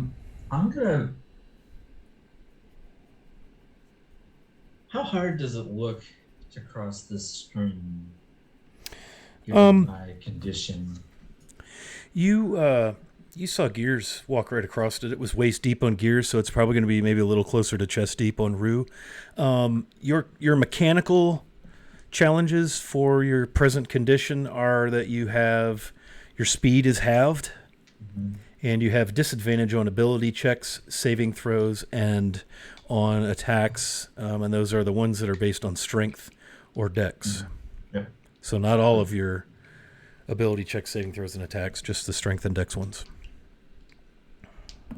But I don't feel like it's going to hinder me going across there. All right. No, none of your ability scores or anything like that have changed. So. All right. So I'm going to try to wade across, and then inspect this cavern. And in particular, I'm looking for what it might take if we could plant a few of our little explosive seeds to bring down the tree on top of this little portal. Although I guess now we only have 3 of them left. Fragili and Ronvin and I each have one. Okay.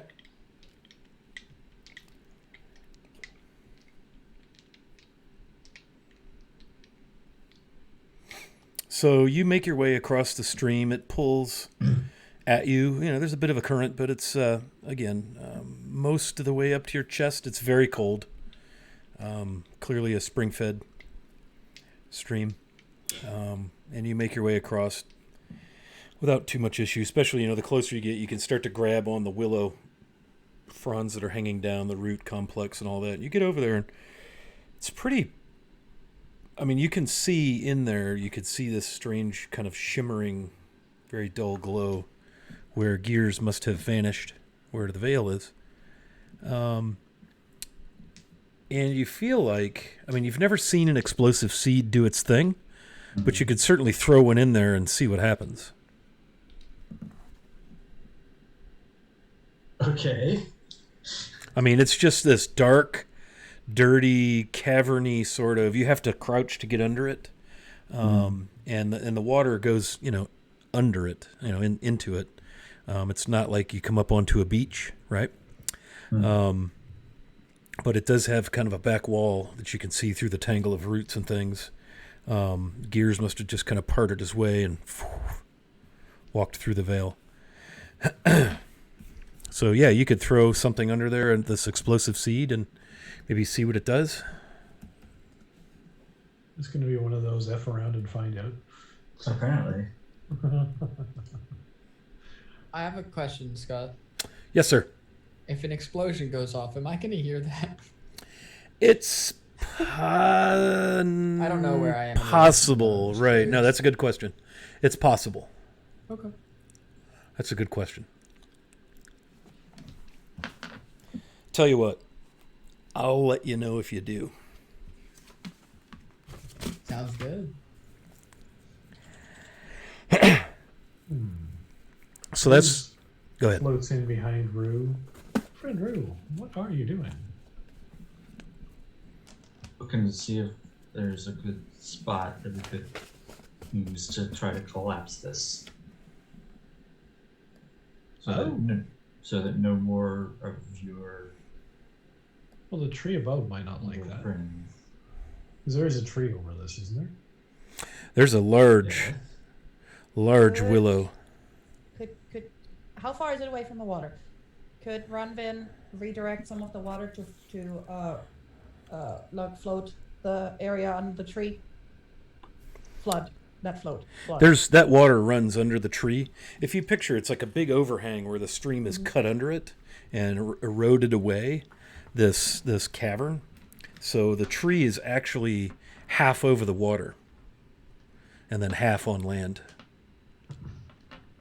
But by looking at it, you would think that if you made a big enough situation under there, you might disrupt enough ground and roots and dirt to cause the tree to topple or lean or cave in. I mean, it looks like it could possibly happen. Well, she was just thinking about filling the little cave with water, not take that poor tree down. Is there a boulder? Oh, that would be hard to do just because it's a moving stream. Yeah. And it opens, like the stream runs right past it, so there wouldn't be a way to... I get what you're saying now, to try and like dam it up or pull it up or, yeah. Is there a boulder nearby that looks like it might be just enough to stuff as a cork into the mouth of this? There was that big rock that the Fomorian was trying to kind of ambush from. And that thing, if I remember correctly, was probably about 10, 12 feet high. It's a big honking rock. I mean, if you could roll that thing over there, it wouldn't fit really under the, like it wouldn't cork that opening, but it would certainly be a bigger barrier. But you could get out of the veil and around it.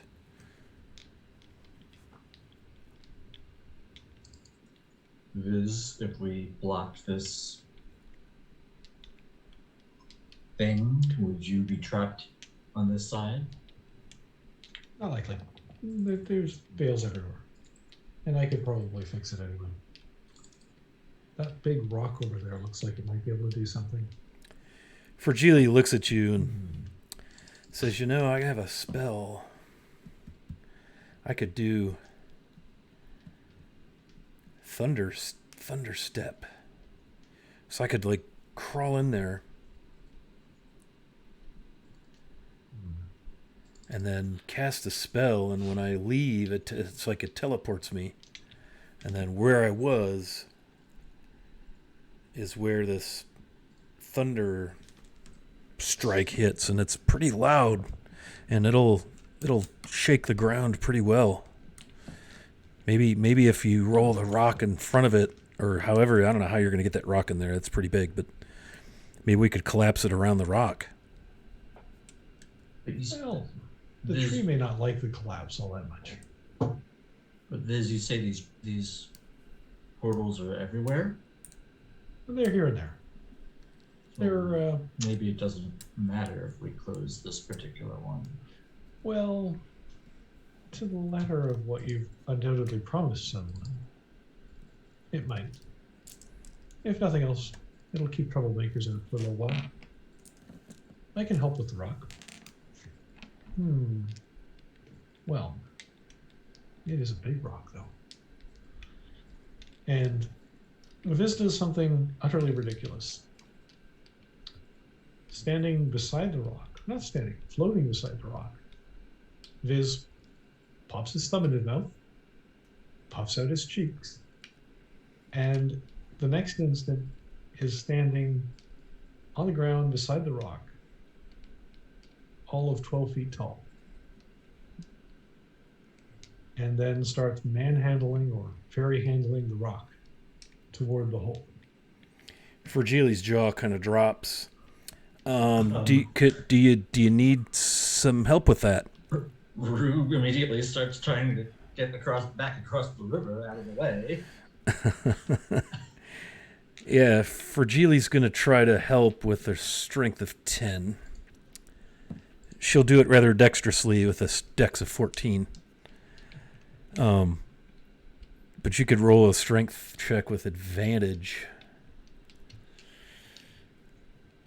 What is your strength at the moment, Viz? My strength is 16, but when I hit my large size, I transform into a large creature, and I have advantage on strength checks natively without any additional help. So Okay. I get real big real quick. Okay. So yeah, make me a strength roll. In fact, maybe like athletics. Do you have a proficiency in that? I do.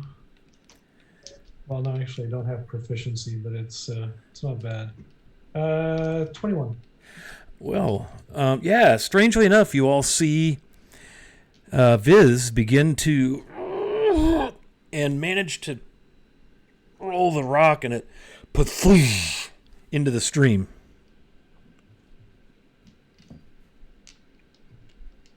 Yeah, we're trying to get it basically toward that opening. Okay. And just sort of give it a Obelix with the men here, just. Yeah, you can try and get it to roll again. Another strength with advantage. Natural 20. Jeez. So you put a shoulder into it, little wings that are now big going behind you as you... Not trying to fly with it. No, but you're using them to try to propel. And the veins in your forehead and your neck begin to pop out. And you get it to roll, and the top of it catches on the overhang where the base of the front of the tree roots are, and it kind of pins right there. And water starts rushing around it on either side. And it actually raises the level of the water on either side of it just because it's such a big obstruction. Again, this was a 10, maybe 12-foot high rock. And by high, I mean diameter-ish. You know, it's kind of an odd shape, roundish. So it's protruding a good 4 feet out of the water. It's big. And it's there kind of blocking the opening. I mean, it's far too large to fit into it. But there it is. Good. This'll do. And after a few seconds, Viz goes and reappears as a 2-foot tall fairy again. Fragile just kind of stands there. Ronwin is like, I gotta figure out how to do that. That was impressive. Well, she She pulls out a little journal. You know, she likes to record things down. And in fact, after Gears left, she was kind of making some. Hey, Rue. Can I have the black one? The black key? You know, you thought we should split them up. That works for me. Okay. There's 5 total? There are 5. Now there's 4 because you gave one back to Gears. Right. Yeah. I'll give for Julie the black one. Rondon, would you like to pick your color? And she's just gonna Pick a random one. Which one did I get? You got the blue one. Blue it is. Viz, would you like one? Those are totally large. Says the dude that just moved a 12-foot boulder. I'm that's awesome. good. I'm not sure what these are, so It's a long story. I love long stories. They're so We'll try interesting. this sometime. For now, I'll just put them away. So, is that everything? Well, Seems like everything we can do for now. the hole's blocked. Viz is exploring his new surroundings, maybe looking for Eladrin footprints, probably not finding any.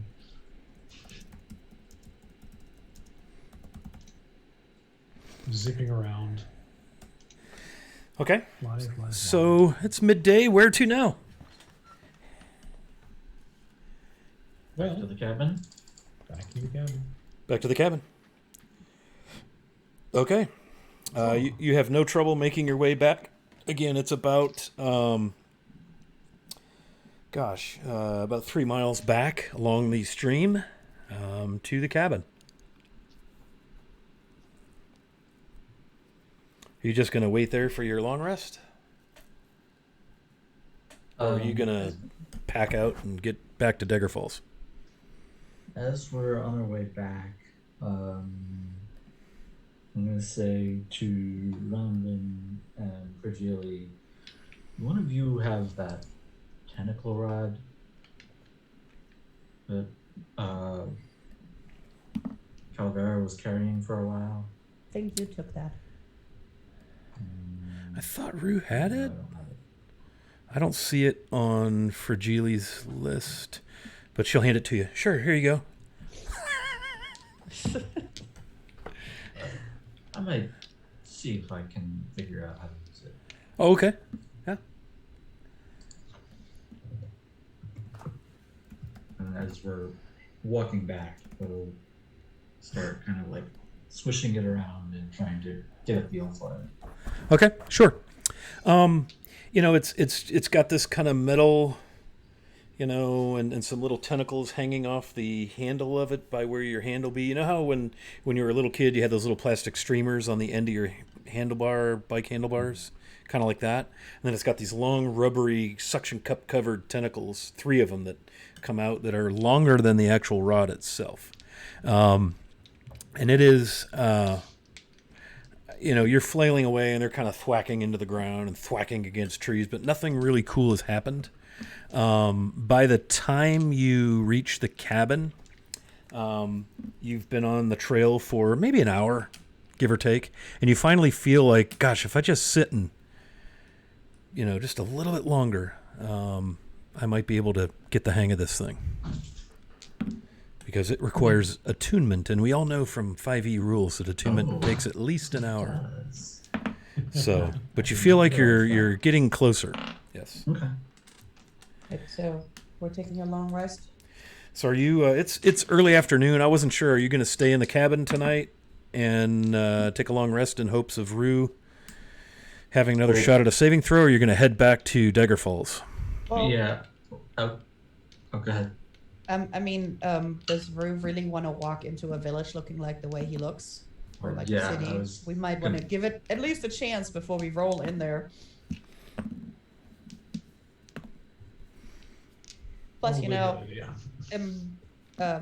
Runman is a little emotionally Sure. wrought up. So Yeah, it's like, that's fine. Fragile will certainly welcome the rest. She'll probably spend some time in prayer and thought, doing a lot of writing, recording. What will the 3 of you be doing? As Rue obviously is going to attune to and master the use of the tentacle rod. Feel free to look that up in D&D Beyond. What else will you all be doing while you're... I'm thinking of switching, since Gears is now in the Feywild, since one of my infusions was on him, that, maybe that's too far, and, use one of my other infusions. Because after a long rest, I can imbue, another thing Right. with it and turn it into a magic item. Yeah, you would probably. I don't think those infusions. Do you still like have somehow contact or sense of that infusion where it is, it or says your infusion remains in an item indefinitely. right? But it says when I die, the infusion vanishes after 3 days. Okay. It also vanishes if I give up knowledge of the infusion or you exceed your maximum number of infusions. Okay, so it's still out there with him. Yeah. Yeah. But if I do a new one, it will replace his one, so I could do one on Rue or on Fragile. Okay. Yeah. So Roger that. looking at that right now, see Okay. what I got. Aside from all that, your day and evening pass pretty uneventfully. I presume you're probably going to spend some time trying to get to know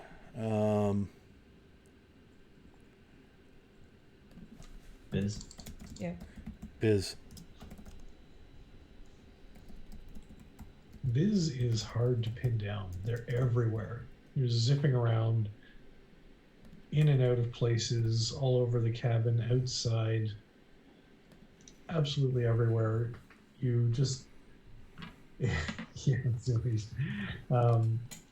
you get the impression that they're like a kid on a sugar high, and they're just flashing around. The only reason you know he's still around is you can hear the buzzing and occasional laugh or talk. Apparently he likes talking to himself sometimes too. Unintelligible again unless he speaks Sylvan. Fragile catches a few bits and pieces here and there. Yeah, he seems to be trying to track someone around the area, but of course it's futile because there have been so many people moving around here, our whole party, prior to this. So eventually comes back into the cabin, exhausting himself, and floats down and nibbles on a piece of bread or a cookie or something out of his pack, and just sort of floats around in the cabin for a while, looking at you all, and actually will offer Rue, if you're still flailing away with the rod, to show you a bit of how to use a whip, because they actually are proficient in how. Yeah, this wouldn't be dissimilar from that, albeit there are 3 tentacles and they are much shorter than a whip, but again, similar in nature. Okay, anything else you're going to be doing? Otherwise, we can punch the long rest button and flip our calendar over to the next morning. I'm good, I think. I think I'm good. Okay, we'll go ahead and mash that long rest button. And the next day, again, this morning, you see the mist even thicker in the forest than yesterday. It seems like maybe it may have rained. Everything is so damp. Either that or it's just the mist. But it smells very loamy, mossy, that woodsy, wet smell that, oof, so good. Rue, I believe you have some business to attend to. I do. You're going to make a charisma save, which thankfully is not at disadvantage because of your current condition. Okay. I'm going to go ahead and burn advantage on this. Overruled. I'm gonna use one of my advantages to overrule your advantage. I'm just kidding. Well, then I'll burn another advantage. Well, I'll burn another. No. Yeah, go ahead. Apply one of your advantages, and let's see what happens with your charisma roll. Hold up, can I use guidance? Yes, absolutely. Not on a save, typically. Typically, I think that's. Would be for, Yeah, I think aid is a saving throw situation. Yeah, because you would I got that too. Bless actually would probably. It's one of them. I think it's bless. It'd be hard to know when the save is coming up, you know. Yeah, it's bless. Whenever a target Okay, makes I an don't attack or have that something. one. Yeah. Like, hold on, I let me pick my tried. spells. I tried. Yeah, it's an All right. ability check for guidance. Yep. All right. I'm just gonna roll it then. We also have +2s. Correct. I got a with advantage on a charisma saving throw. I got a 10. A 10. Oh, Adding a +2 to that will not get you where you want to go. And so when you awaken, you're still pretty gnarly looking. Yeah, and you're kind of smelling bad too. Like worse than Awesome. normal. You're not sure if it's your breath or your armpits or what, but wow. Yep.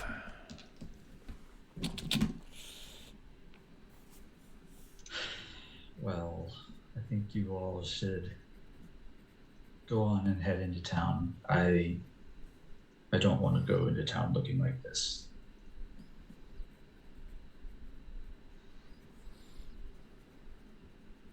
Will you follow us when you're better? Fragile asks. Yeah, I'll just. I mean, you're sure this is going to get better at some point over time, right? Should. It does. I mean, maybe a priest or somebody could help.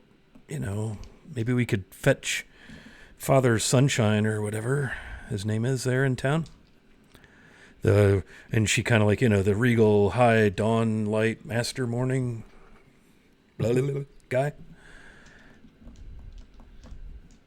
Maybe If he wants to, maybe he could if help. he wants to come out here to the cabin, then that's fine. But I'd not bring him going back. into town looking like this. No. That's fine. I'll bring him back. Hey, and Dice Fix just gave you an advantage, Rue. So Oh, seems you're going to I be was needing just that. taking mine off. Nice. Thank you. Yeah. So Fragile looks at Viz and Ronvin. Shall we? Well, I guess so. Is it safe? Safe for what? Well, Exactly. you're leaving one of your esteemed party members behind in this dreadful little cabin. Is it safe for him to be here by himself? Oh, I'll be fine. I should think so. He can take good care of himself. Yes. Maybe not as good as normal. She kind of snickers. I mean, normal. Maybe normally he might be, but if he steps out the way he's looking, you think people are gonna bother him? Well, there's nobody out here, so. This is even if they are, I don't think they would bother him. I Just needs to scream very loudly and pull faces. I wouldn't does- need to. does make sense, yeah. I think he'll be okay. Well, as long as everything's going to be okay, this will be fun. Where are we going? To Dagger Falls, of course. Dagger We- Falls. We have to check in Oh, quaint. Did and someone drop a dagger there? report our news, our trip.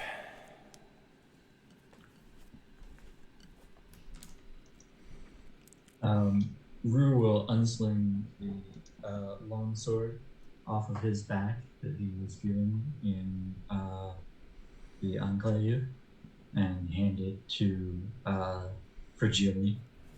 If you all check in with the Lord Cormero, you can show him this. That is one of the things that we are bringing back.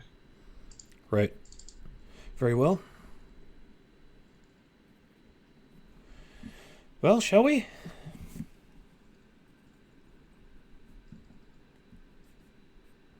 Let's go. Let's see if we can get Rue some help.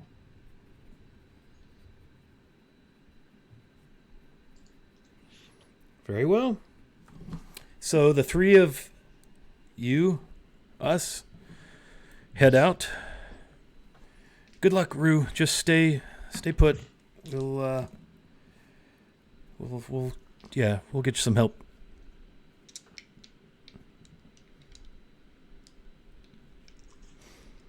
And they head off in the woods to the west, in the direction of Dagger Falls. Again, pretty misty. Everything's wet. Lots of bird song in the morning, as per usual. You all awoke fairly early. And it takes you a couple of hours of walking, a couple of miles, actually several miles, about 4 miles to get out of the woods. And is there any conversation or anything? You can kind of see the light beyond the tree line as you get closer to the edge of the forest.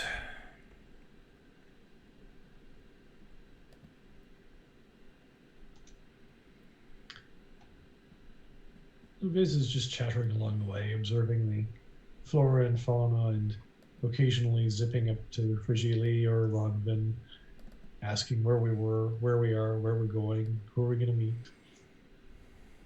What is this like? What is that like? What is Niagara Falls all about? I think Frigili would probably fill Viz in on the fact that we're going to have to meet with the Lord of Dagger Falls, Lord Cormeril, actually the Lord of Daggerdale. We're going to probably see Zal, the constable, and all manner of other folks. And she'll kind of give him a very, very quick, tell him about the dagger and the trip to Mistara, and just in 10,000 foot view, explaining that they were contracted to take this dagger, sent with this really cool spell by this powerful wizard to another world where they had all manner of adventures. While depositing this item with a Rakshasa, a being from hell itself, to dispose of, or at least to keep the dagger from ever coming back to these lands again. And so the party has to go and kind of check back in, and all of this chaos and such. This Veil Fey disturbance also sort of surfaced right about the same time as the dagger became an issue for its owner.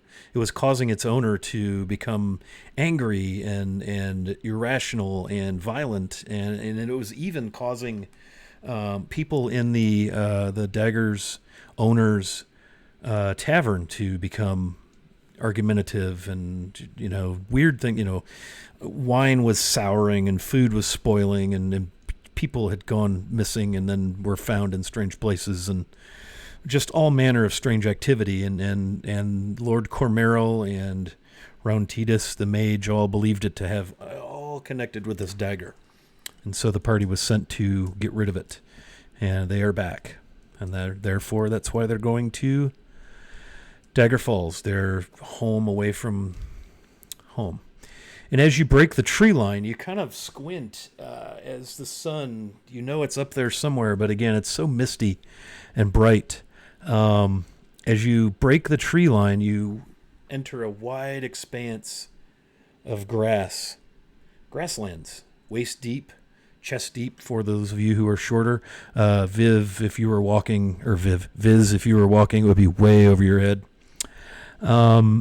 Fix, you hear these voices talking kind of behind you and to the right as you stand sort of confused in the tall grass. What do you do?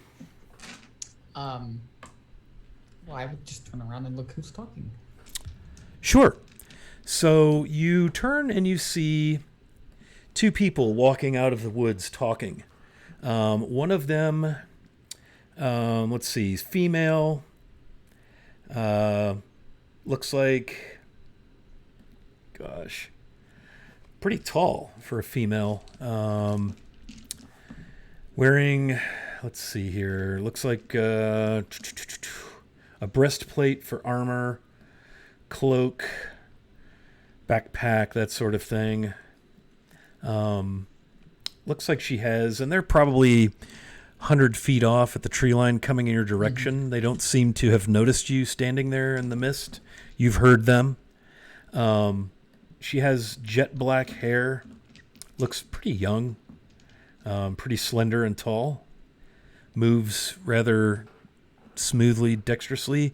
Ronvin, you want to give a description of what you look like? Well, Ronvin is still pretty young. She looks like 18, 19. She has long red hair, like in a thick braid. She's wearing an interesting piece of armor that you probably never kind of seen before. and it has a big bluish purplish gem on her gauntlet. On her shoulder is a little clockwork sparrow. Ooh. Yeah, I mean, else she's not all that super special. Viz and Ronvin, would you please roll perception for me? And Fix, did you get a decent description on Viz earlier? Yeah, I have an idea. Okay, so you see the two females walking along, talking rather earnestly with one another, and you see this large mosquito thing. You don't know what the hell, dragonfly? From 100 feet away. That's an 12 on your perception, Ronvin. Very good. You see this large, it's like disturbingly, is it a sturge? What the heck is that? Yeah. Kind of buzzing around them. Viz, how did you do on your perception? 16. 16. Okay, so Ronvin, you're pretty well engrossed in conversation with Fragile, who got an 8 on her perception roll. But Viz, you notice maybe 100 feet away, directly in the direction that you are walking, you see a lone figure. Let's have a description of Fix, please. Sure. We did his clothing earlier, but basically he's wearing like a black cloak with like a red silky undergarments and like a shirt and then pants that match the red silk and whatnot. And then for his body, he's like 5'5". He looks relatively young, like 15, 16 area. He's got like shaggy brown hair, and his eyes are currently just like very bright emerald green. But other than that, he looks half elven, very nondescript. Yeah, so as the group walks along, that's what you see outstanding in his field. See what I did there? Yes, you did. I Viz did will it. Flipping between Ronvin and Brugili and say, "Hey, look, What? there's someone over there. They're standing in a field." Fragile will stop and look in the direction of the lone figure and look at Ronvin. Hey, You there? Hello. She kind of looks around. Yeah, hello. Hello. Fix will like start to approach. Okay, she'll stand there. Ronvin, what are you doing? Fizz? like Runrun is like spinning a little, like, guys, that's somebody I know, and she's like, no. And she's like, who would be out here all by themselves? Yeah. I mean, that's not safe. Yeah, Fragile's going to look around toward the road, up and down in the direction of the road, toward the tree line. Are you by yourself out here? I think so, yeah. You think so? I don't, could you remind me where we are? Sure. Yeah, we're almost to Dagger Falls. The Daggerdale. You don't know the Dalelands. Have you ever heard of the Dalelands? Yeah. Yeah, roll me an intelligence roll, please. Fix. Yeah, I'm good at the, ooh. Spoke too soon, did you? Yeah, I know. That's part of the joke. I'm not good at these. I think this is a 5. Yeah, like Below a 7, I know that. you've seen on some package or manifest from the trade work Daggerlands or Dalelands. Yeah, man. But you don't know where the heck that is. You just know that that's apparently where you are. Do you have a map I could look at really quickly, please? Are you lost? At the moment. They'll continue approaching. Well, where were you trying to go? I don't really know. I kind of... Well, I just, like, woke up and I was laying in the field, and he, like, points over towards the little, like, depression in the grass.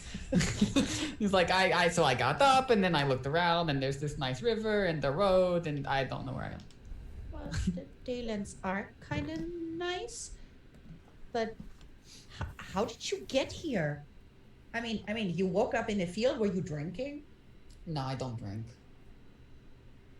So No, what happened? You look kind of young. Fragile's kind of looking at you. And you're by yourself out here? Well, I was. You kind of just like motions towards him. Well, I guess you're not anymore, are you? Not really. Hmm. All right. So, Dale, are we close to Waterdeep? Fragile kind of looks at Ronvin. No. No. Like a few hours away, or like?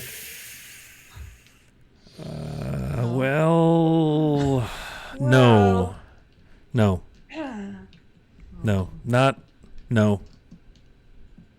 We're not near Waterdeep. Or is that where you're from? Yeah. How did you get here? I don't. And how do you not know where here is? I don't. But if I knew, I would tell you. Well, I would think Well, so, they but do know it's my I mean, name. I just met you standing in a field of grass. Apparently, you slept here, and she looks at the impression. Are you hurt? Are you okay? No, I feel good. My name is Fix Nihil. Ah, she kind of bows. Fragile Jamkasi. Well met. You She are? offers her hand. Shake your hand. And you are? As he looks around them. I'm Ronvin. I am from the Dalelands, and it's actually kind of nice here. You wanna like it? You know what, Fragile? What we should not leave him out here. Somebody hit him in the head, or something happened. and Right. He doesn't know which way to go. Right. Well, it's Yeah. not really safe. No. Well, we're headed to Dagger Falls. If you care to join us, I mean, we just met Viz here. This is Viz. This is what did you say your name was? Fix. Fix, yes. Nihil. I'm not like handy. Like, don't ask me to fix. Well, I mean, like, I could probably fix something like a box. A little bit of carpentry, but not like. Never mind. Oh, okay. Very well. Fix. Fix. Neat. Yeah. And this is Viz. Viz is Just we'll do a loop-de-loop in front of you and just go, if it helps, I have no idea where we are either. I just got here.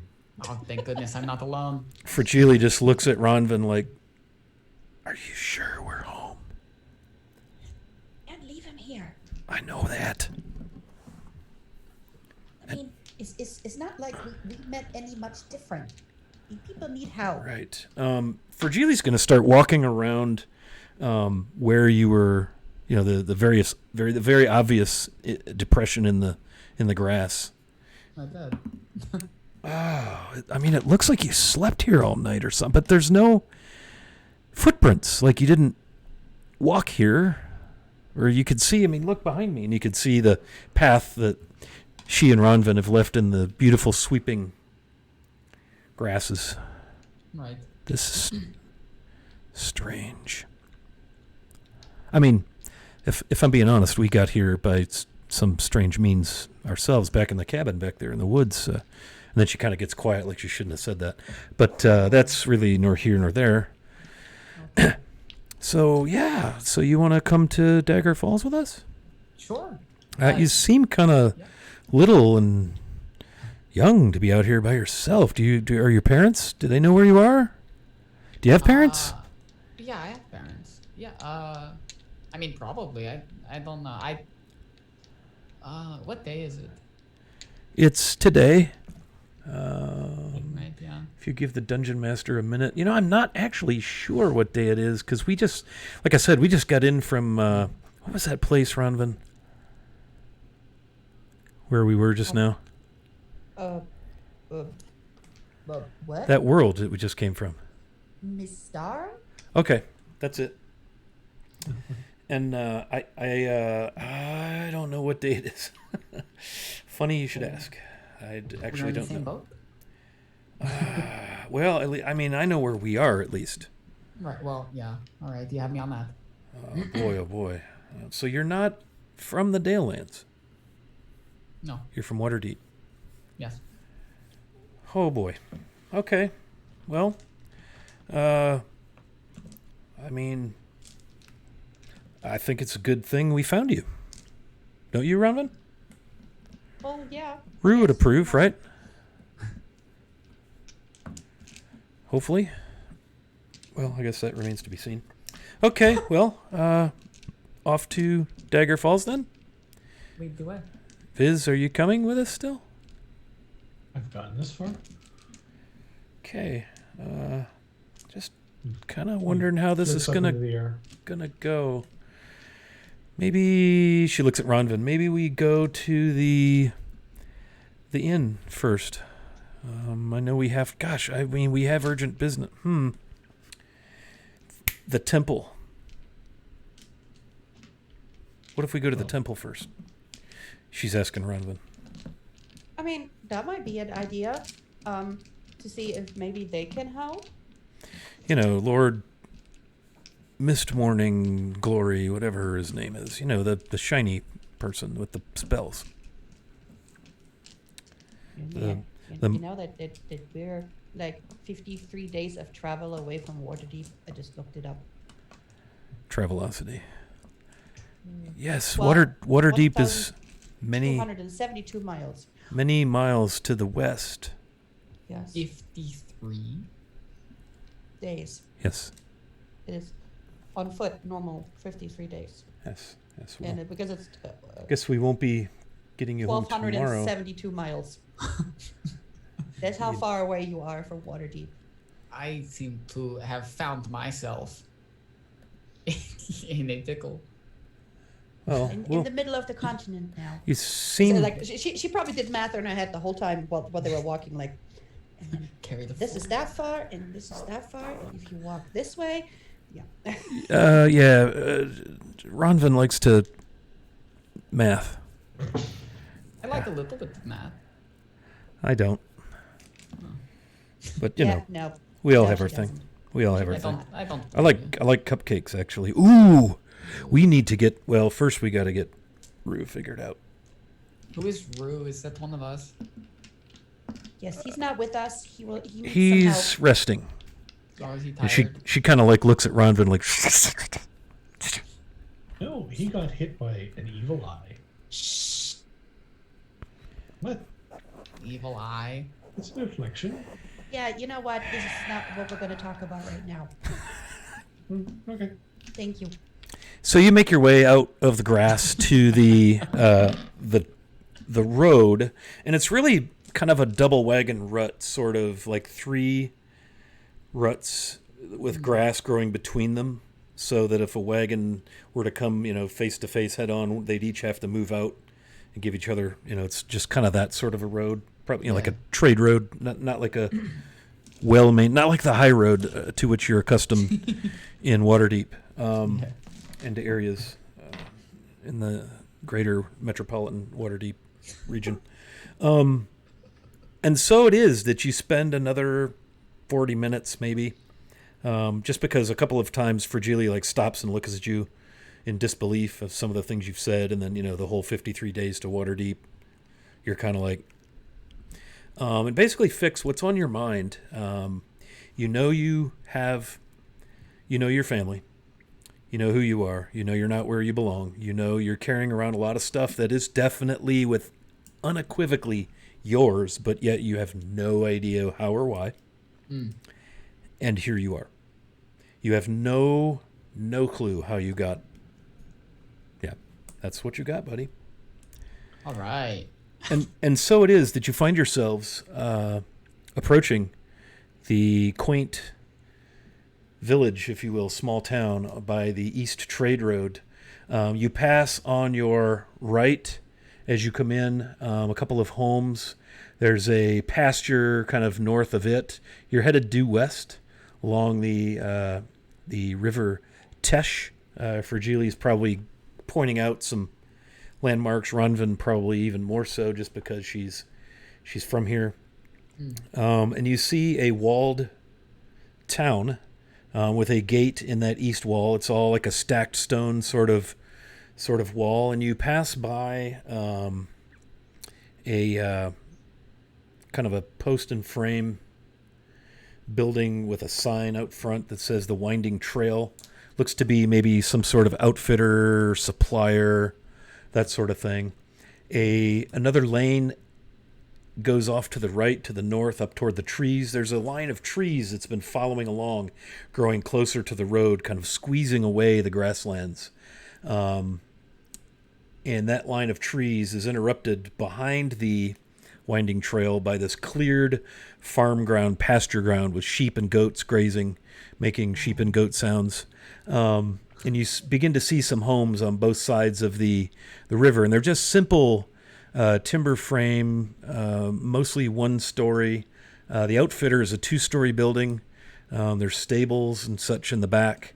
And there is a what looks to be a leatherworks, the Sturdy Scabbard Leatherworks, at the next intersection where a road heads south and crosses a wide bridge over the river. And the road branches again to the south and goes around the wall of the city and continues to follow upstream. And you hear this pretty steady kind of sound, and you look upstream a few hundred yards and you see a waterfall in the river, probably the namesake of Dagger Falls. And there's a gate in the stone wall, and you see what you would presume to be a couple of the town watchmen on either side of the gate, and they nod. They give a very strange look to Viz and look at each other, and then they look at Ronvin and Fragile and nod as if they know them. And you are unmolested into town. Numerous buildings on both the right and left side. The roadway kind of continues forward. And the party is going to go kind of to the second intersection, second block, and turn right. And back there is the Temple of Lathander on the right side. Ronvin, I'll let you take the lead. I don't want to. I'm just kind of piloting for Geely. I don't want to over RP her. That's okay. You kind of actually get to play because they gave you a break for a little bit. All right, so Ronvin will head over to the temple and enter and see if she sees someone that she can ask for help. Sure, yeah. You enter, and again, it's this plain stone and timber building. It has the holy symbol of Lathander etched into the side of it, and it's nothing more than a sunrise with rays, kind of a half circle over a horizon.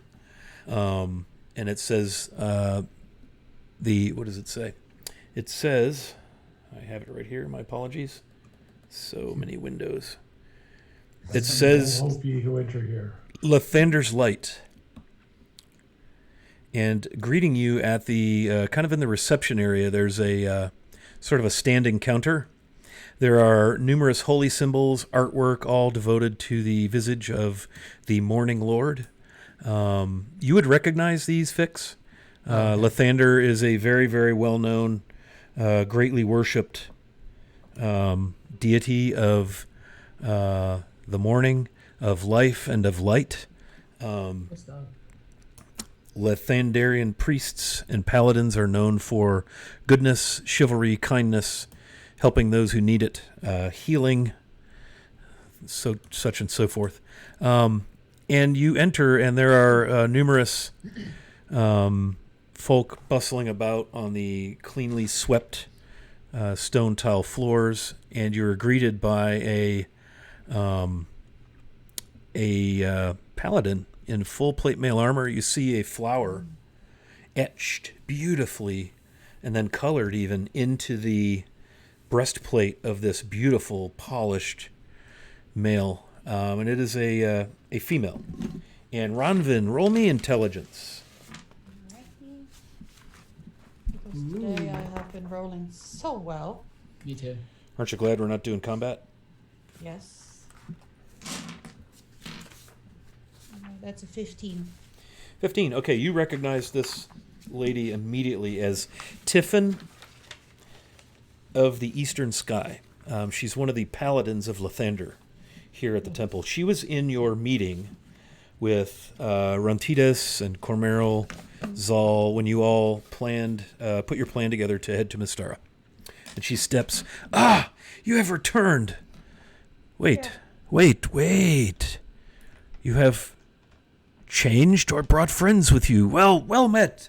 Good to see you. And she steps around and clasps your arm rather brutishly. Very large, blonde-haired woman, tied back, very neat, long sword at her side. Welcome home. Oh, Mr. Stiffen, yes, we are home, and we are in need of some help for one of our companions. Oh, do tell. Did I ever actually use my identify thing to figure out what spell exactly did it, or did Fragrant Lee do that? The guess is that Rue was somehow enchanted or cursed or something by something the Fomorian did. Yeah, because I completely forgot that, I could use my identify to actually figure that out. But hey, right? What is that exactly? Tell me more about that. Well, it says... Is it the spell identify? Mm-hmm. I have it as a spell and as a ritual, and it says if you instead touch a creature throughout the casting, you learn what spells, if any, are currently affecting it. Ah, okay. Forgot You about that. you would have tried that on Fragile. I am confident of that because it was sort of an alarming, like, holy cow situation. And hang on a second. The best you could tell... Come on, D&D Beyond. Let's move a little more quickly. The best you could tell is that Fragile has been cursed. Probably... Rue has been cursed, you mean? Yes, Rue has been cursed. My apologies. I was about to say. Has been cursed. It's tough to tell. Maybe transmutation, right? But you're not sure, like, precisely What? what. But something has cursed him and changed him. So, Mr. Stiffen, yeah, one of my companions has what we think has been cursed with a kind of a transmutation curse, and he's waiting for us, outside of town until we can get him some help, because he does not want to alarm any of the populace. What happened to him? He got cursed by a... But I mean, how? Like, what? How is he cursed? Is a Fomorian, right? And she looks at this, like, it's called a Fomorian, right? You're muted, Dave. Muted. Unmute. There we go. Yes. Fomorians are notorious for that. They give you the evil eye, it's called. And you end up, I think that's how they make each other, really. Her eyes get like the size of dinner plates. Fomorian, you say? Yes. Oh, yes. We killed it. We killed it, but we do need help to take Yes. the eye off. Yes, you do. Yes. Okay. This probably we should talk to His Radiance, the High Morn Master, Orin. Why don't come with me? She clears her throat and walks purposefully back into a hallway, and brings you to a meeting room that you've visited once before. Just wait here. I will fetch him straight away. Right. Goodness gracious, Fomorian. Nice to meet you. Yes, I'm sorry. Yes, of course. And she just steps off quickly to fetch His Radiance, the High Morn Master, Harndar Orin. And after just a couple of minutes, you see an elderly human step in, all in white robes, with a beautiful staff, with a beautiful diamond in its head. Oh, yes. Yes, good to see you. Where is everyone? And who might you be? He smiles a kindly smile to Fix, and he kind of steps back and regards Viz. Fairy, no? Looks madly at him. Fairy, no? It's been Hello. ages since I've seen one of your kind. Ages Wondrous. since I've seen one of your kind. Wondrous. You're old. And he looks at Fix. You are... What is your My name? name is Fix. Well met. May the blessings of the Morning Lord be upon you all. And he gestures, and this radiance kind of fills the room. Oh, Yes. So Tiffin tells me you've had a run-in with a Fomorian? Yeah. Yes. We also, sadly, if there has been youngsters missing. Yes, yes. You found them? The children? No. No. We did bury their remains by the brook. He sits back in shock. What? Oh, this is most The tragic. Fomorian is dead, but he did curse one of my companions, and we'll need help to get the evil eye curse of thingy course. off of him. Oh, yes. Please. Oh, right away. Let's see. You say that. How do you know for sure that the children are no longer with us? Yes, And how do you know this? because we found bones. And he kind of, his face just goes almost the color of his robes. And she kind of goes to Fergie. I tried not to say it. I tried. Fragili's just kind of bows her head. Oh, gosh, this is not going to be easy to talk to the parents. We'd hoped. They've been missing over a week. But that, well, gosh. Where are they? Where are the children? So Runville will describe, she probably knows where the cabin is and where the brook is. Yes. And where Yes, they put up the cairn. we knew you would return to the cabin with Rontitus' spell, of course. Zal left you a note. Yes. Yes, we did look for that, and that is where we found. Terrible. Yeah. So you think the Fomorian, Yeah, it was in his pouch. and you killed him. Yeah, and I kicked him in the head later, because that was just not okay. I see. Yes, of course. Well done. Boy. And you Yeah, say but you our buried. companion was cursed within, us fighting the Fomorian and the two displacer beasts.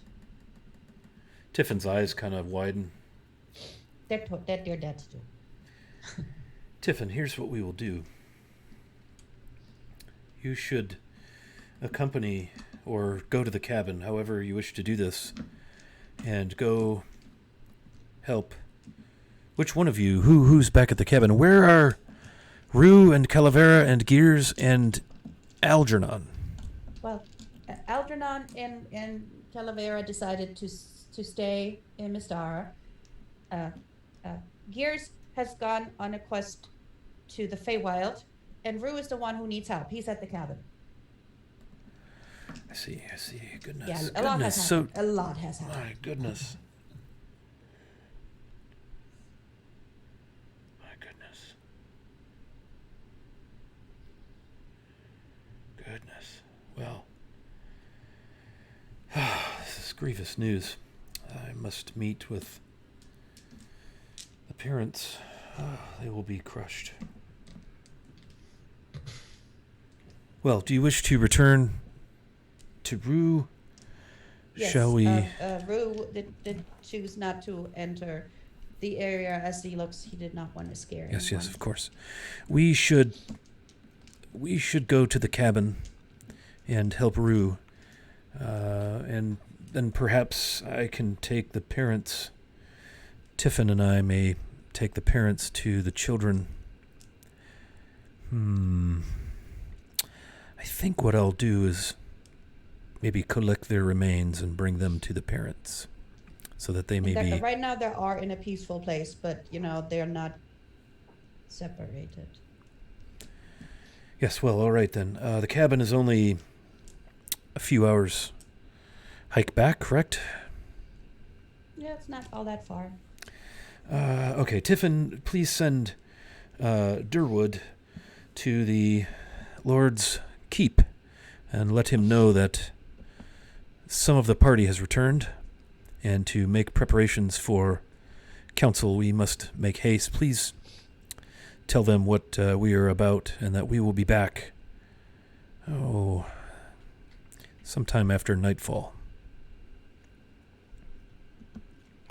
And the human young male dressed probably as an acolyte, robes, very simple, very plain, sandals, dashes out. And Tiffin stands and kind of grips her long sword at her hip, kind of stretches. We should go then. Help your companion and fetch the children's remains. How large a container should I bring for the children? What is left of them? She asks. Well, and then Ron will kind of show how big the pouch was, you know. Yeah, Fragile can hold the sack up real quick and see. Very well.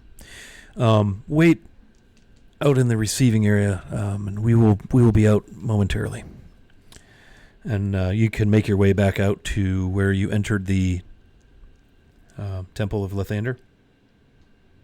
It's very nice. There are a couple of censers of what must be holy water. There's a small, what looks to be like a small prayer chapel through an open doorway. It's dark in there right now. There's a couple of candles lit. And there's, 3 or 4 hallways extending beyond this reception area where you came in. They're all very nice people so far. Yep. I mean, this is the Dalelands. Well, I wouldn't tell you nothing, but in the Dalelands, most everybody is pretty nice. Yeah. Oh, okay, I understand. Fragile nods her head. It's nice here. The people are very welcoming, and she kind of looks down at herself. You notice Fragile and Ronvin are very similar in appearance with regard to their eyes, maybe their skin tone. You'd almost say that maybe they're family or related in some way, or perhaps of the same race.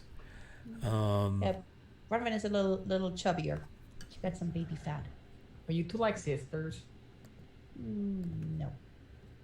Oh, y'all like resemble each other. I think you both have kind eyes. I think that's what it is. Like when you smile, you look happy. Both of you.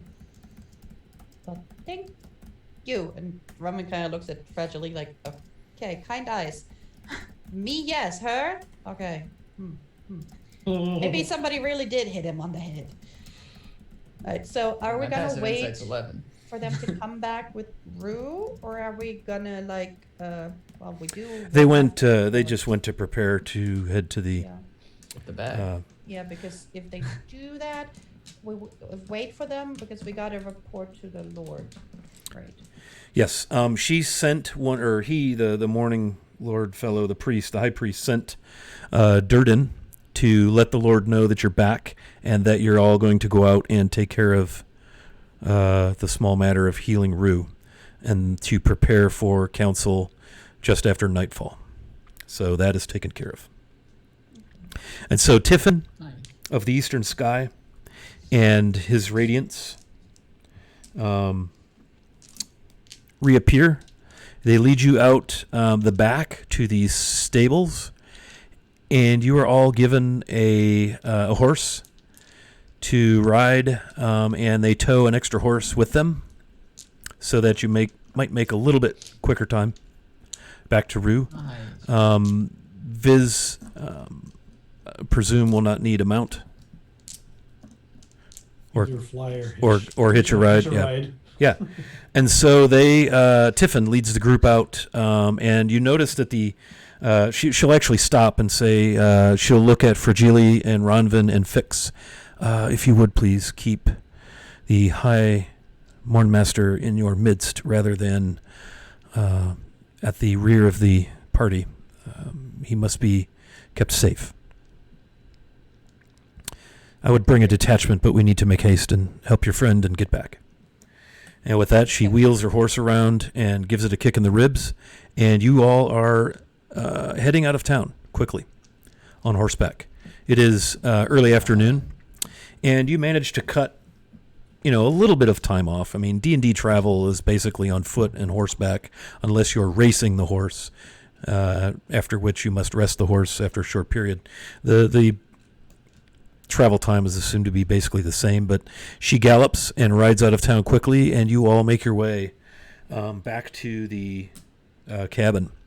She dismounts You note that she's actually riding a beautiful white, silvery maned warhorse, rather large. It is actually also wearing barding, prominently displaying the holy symbol of Lathander. There is a glaive, a large polearm that is strapped to the barding. She looks like she's riding off to war.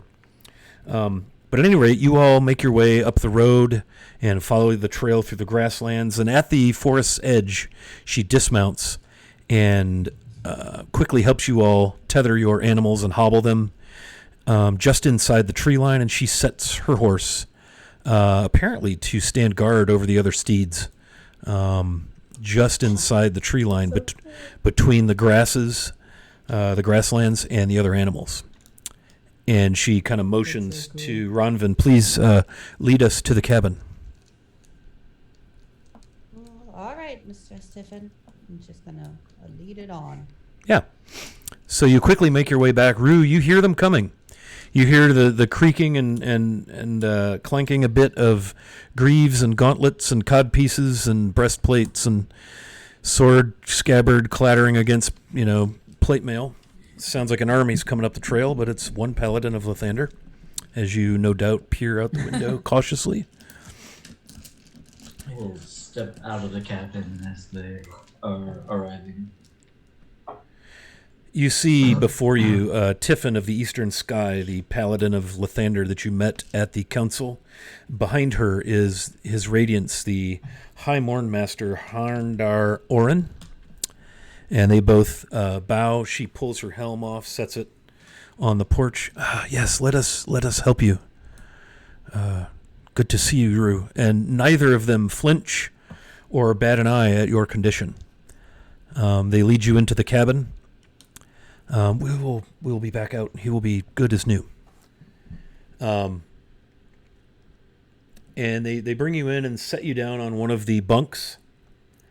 And immediately his radiance begins to pray over you. Rue, would be most helpful for you, I think, if you pray to whatever god. A Minotaur, if I'm not mistaken, correct? He kind of looks up and winks at you a little bit. You've talked with him privately, and in the public eye, he's all about the visuals, the diplomacy, the discourse, the pomp and circumstance, but he's quite disarming and pleasant. And he kind of flashes that back to you with that wink, hearkening back to a conversation not long ago.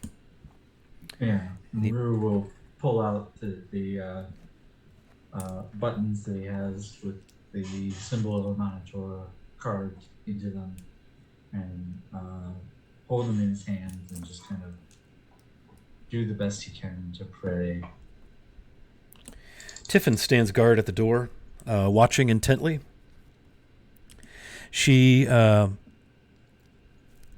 once she's satisfied that the cabin appears to be secure and you will be uninterrupted, she steps forward with a small pack, opens it, pours out some holy water, holds a censer under his radiance, just a small brass dish, basically, and holds that under his hands, and he puts his hands together, and she washes over them with holy water, and she clasps her hands around his, and you hear her speaking, but it's hard to tell what she's saying because it's so low.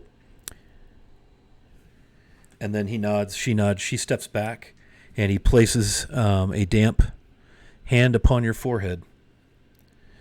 May the light of Lathander shine upon your soul and remove from you this vexing curse and restore you to your own brilliance. And you feel this warmth wash across you from head to toe. And in a matter of seconds, a bit of tingling, a bit of stretching, a bit of, that's weird, shivers, and you feel calm and peaceful. And as your eyes flutter open, you look at your hands. They are back to normal. And you see Harndar Orin smiling at you. Ah, yes.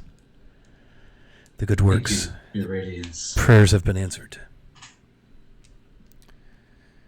Very well. I'm sorry to have bothered you with this. No, this is my purpose. I'm here to fulfill the will of the Morning Lord, to bring healing and light to lives broken and cloaked in darkness.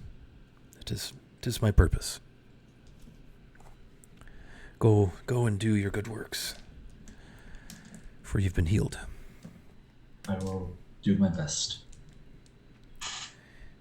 I'll leave you to your thoughts. And he quickly turns. Tiffin opens the door, and they exit. For those of you out on the porch or outside, you'll see the paladin and the priest exit smiling. His arm is kind of around her, which is weird because she's dressed in mail. He kind of pats her, gunk gunk, on the side. Well done, Tiffin. Thank you for your help and your prayers. And I imagine Rue will come out very quickly behind them. Okay. What does Rue look like? So Rue appears to be a middle-aged human man in merchant clothing.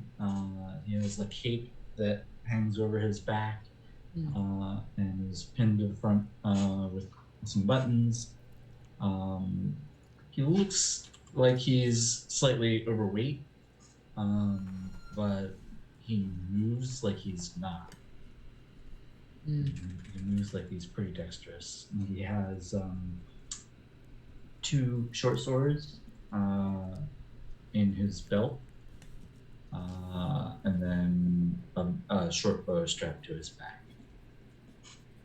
Thank you.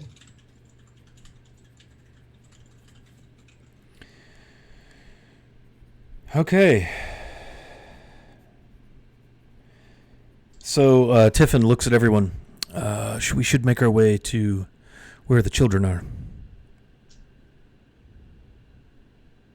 Rue kind of stiffens as he sees Fix. Hello. Hello.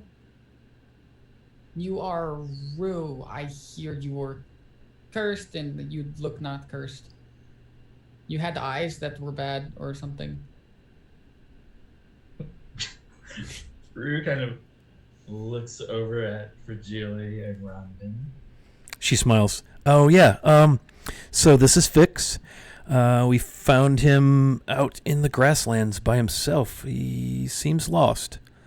And we felt it best at his tender age to not leave him alone. And so we took him to town. He thought he was close to Waterdeep. He We are apparently not. No, we're not. seems to be from Waterdeep. And now he's here. I don't know. But he's quite nice. And seems harmless. You couldn't just leave him. That's not okay. I mean, you don't do that. Fair enough. Right. I'll kind of walk over by Fix's horse and offer a hand. You know, Calabera would box our ears if we would have left him. Shake his She'd hand. probably do worse than that. Yeah, she'd be disappointed. It's nice to meet you, Fix. I'm Rue Shahar. Rue Shahar. It is nice. My name is Fix Nihil. As I said to them, I'm not super handy. My name is Fix. I don't fix things often. I'll do my best. Fair enough.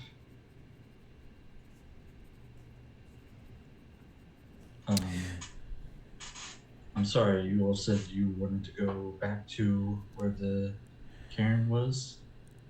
Oh, you made it it. to bring the children home. Yes, we fear these are the children who have been missing from Dagger Falls for over a week now.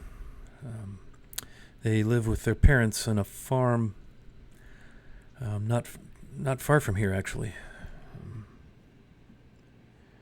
I will collect their remains and give them proper burial, says his high radiance. His Of radiance. course.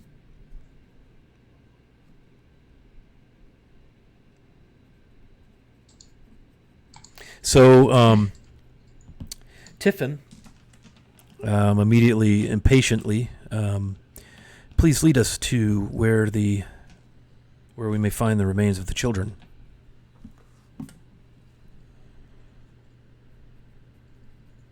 And Fragile immediately starts up the stream, up the trail. And again, it takes about an hour to get up there almost. And immediately Fragile takes his radiance to the cairn. And then she steps back and away.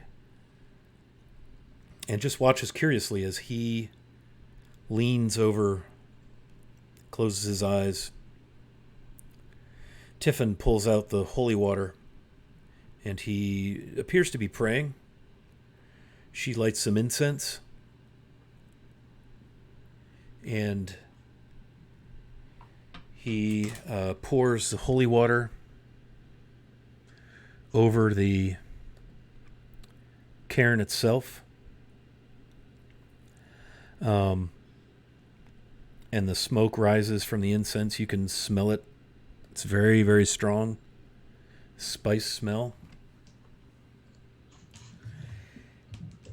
And he very carefully begins to unpile the carefully laid rocks that mark the cairn, the resting place of the children. And once he's exposed the pile of bones, you see Tiffin pull out a very small pouch and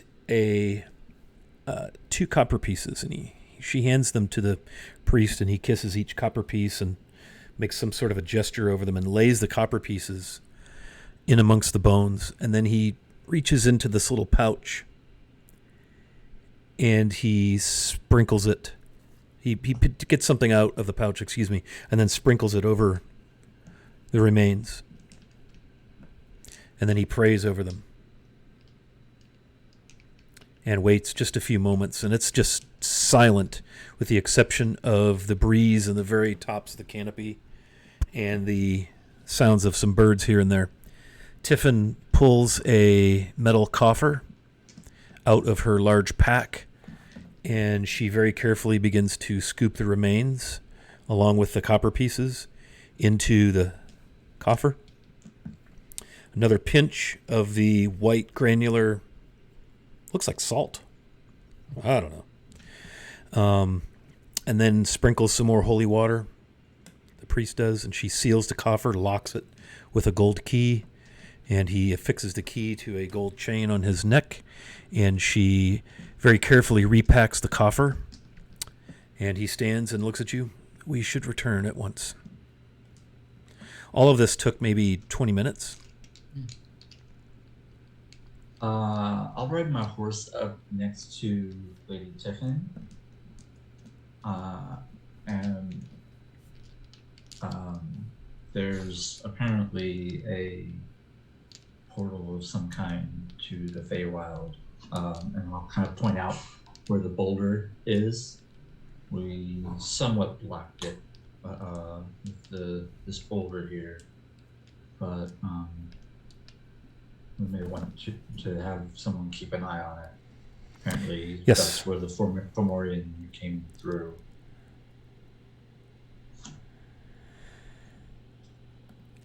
She looks at you, looks at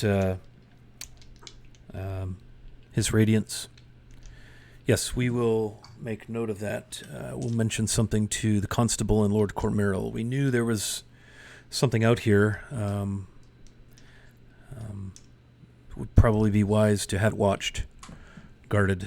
She kind of looks over at Viz and kind of smirks, and the priest smiles, and they lead you out of the forest back to your mounts.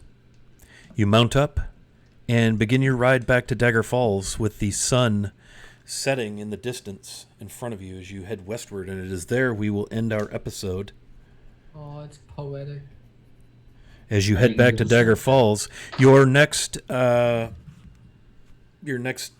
guess, to-do item is to meet with Lord Cormeril, Zal, the Constable of Dagger Falls, presumably Tiffin and the High Priest, and whoever else. And so that's where we will end up, or start up next session is your arrival into Dagger Falls. So, let me just make a note of that. Well done, y'all. Scott, you're so good. Your like voices are so good. Oh, I thank you, sir. Yours I is haven't even heard him do a Rakshasa before. I don't yours. know what that is. Yours as A well. mean kitty. A mean A mean The kitty. old man voice was so good. It sounded like an old man. All right, let's do this. Congratulations and welcome, Preston. Why don't you? We like to do a little quick outro as we exit the game. So why don't you tell us a little bit about Preston and where we might find you doing whatever it is you do out there on the interwebs? The majority of my time spent on the internet is on Twitter. At DiceFix. At DiceFix is my Twitter. I make dice. Andrew over here has a set of my dice. I have a few sets of my dice. Yeah, Andrew. What I do generally, and what will most likely happen with this campaign is I develop ideas for dice based off characters and whatnot. So we'll break it down a little bit. Usually when I do commission work, people come to me and say, I have this character. This is what I like about them. This is the art for them. What do you think dice would look like for them? And then I make the dice, and then we do the commission like that. So generally with campaigns I plan, I've played in two other campaigns online, and I make dice based off of how Fix or the other character I play or Preston will see the characters. And so throughout the campaign, we'll be making you guys dice, first of all, and then obviously updates will go on to my Twitter and whatnot. And if you want to see other dice of mine, it is over there. I have an Instagram I don't use, so there's that. Nice. That's cool, man. That's very cool. Well, welcome to the table. Glad to have you aboard, and nice entrance. Well done. Why don't you take a little inspiration for your RP efforts tonight? I know how nerve-wracking it is to join a new game with new people, plus stream, and all of that, plus a very unique entrance. And that's really just what you and I know. Nobody else really knows what that means, and that's what's fun about D&D. So, yeah, all the things are cool and fun. Excellent. Ronvin, tell us a little bit about what you're up to these days. Well, hi, I'm Vivesha, or on the Twitter, I'm Miss Vivesha. On Mondays, I am still here with all my lovelies. We've been doing this for over 30 episodes now, and we're not going to stop anytime soon. So Runvin, had a little bit of a rough time lately because, all her friends are leaving. And, for somebody so young and so sheltered, that is kind of weird and heartbreaking. But as a player, well, pain and drama, right? So on Mondays I'm here. On Wednesdays I'm on Mr. Hooper's channel where we're playing Ultramodern 5, which is based on D&D, but it's post-apocalyptic, where I'm a marshal, and her name is Lily Lagarde, and she is 5'2", and she got the big guns. Then on Saturdays we're back to playing Emberwind, the TTRPG, and it is on Valdrian's channel, and it is 1 p.m. EST, and there I'm playing Verity, and she still has not figured out that the pet she has is not actually really a cat, because that's all these things cats don't do. And I think that's about all the stream stuff that I'm doing right now. Well, on Twitter I retweet a whole bunch, I have opinions, and there's weird shit, so follow me. Nice. Woo! All right, Viz, I will update the overlay from Gears to Viz. Welcome a new character, albeit a seasoned party member. Yes. So, thank you everyone for putting up with the monologue. It was fun. I've Well been done. working on this for a while, and I approached Scott with a character change because I quite honestly felt that I had painted myself into a corner with Gears. It was as their personality was evolving, it was not going in a good place. It was it was a little too it was a little too me, to be honest. I'm a bit of an introvert usually, so it was sort of a little too retrograde for what was really needed to really enjoy and be part of the group and the social settings. I mean, we had some good RP with Gears, but their interactions with NPCs and so forth were quite terse, shall we say. So I decided to go in a different direction.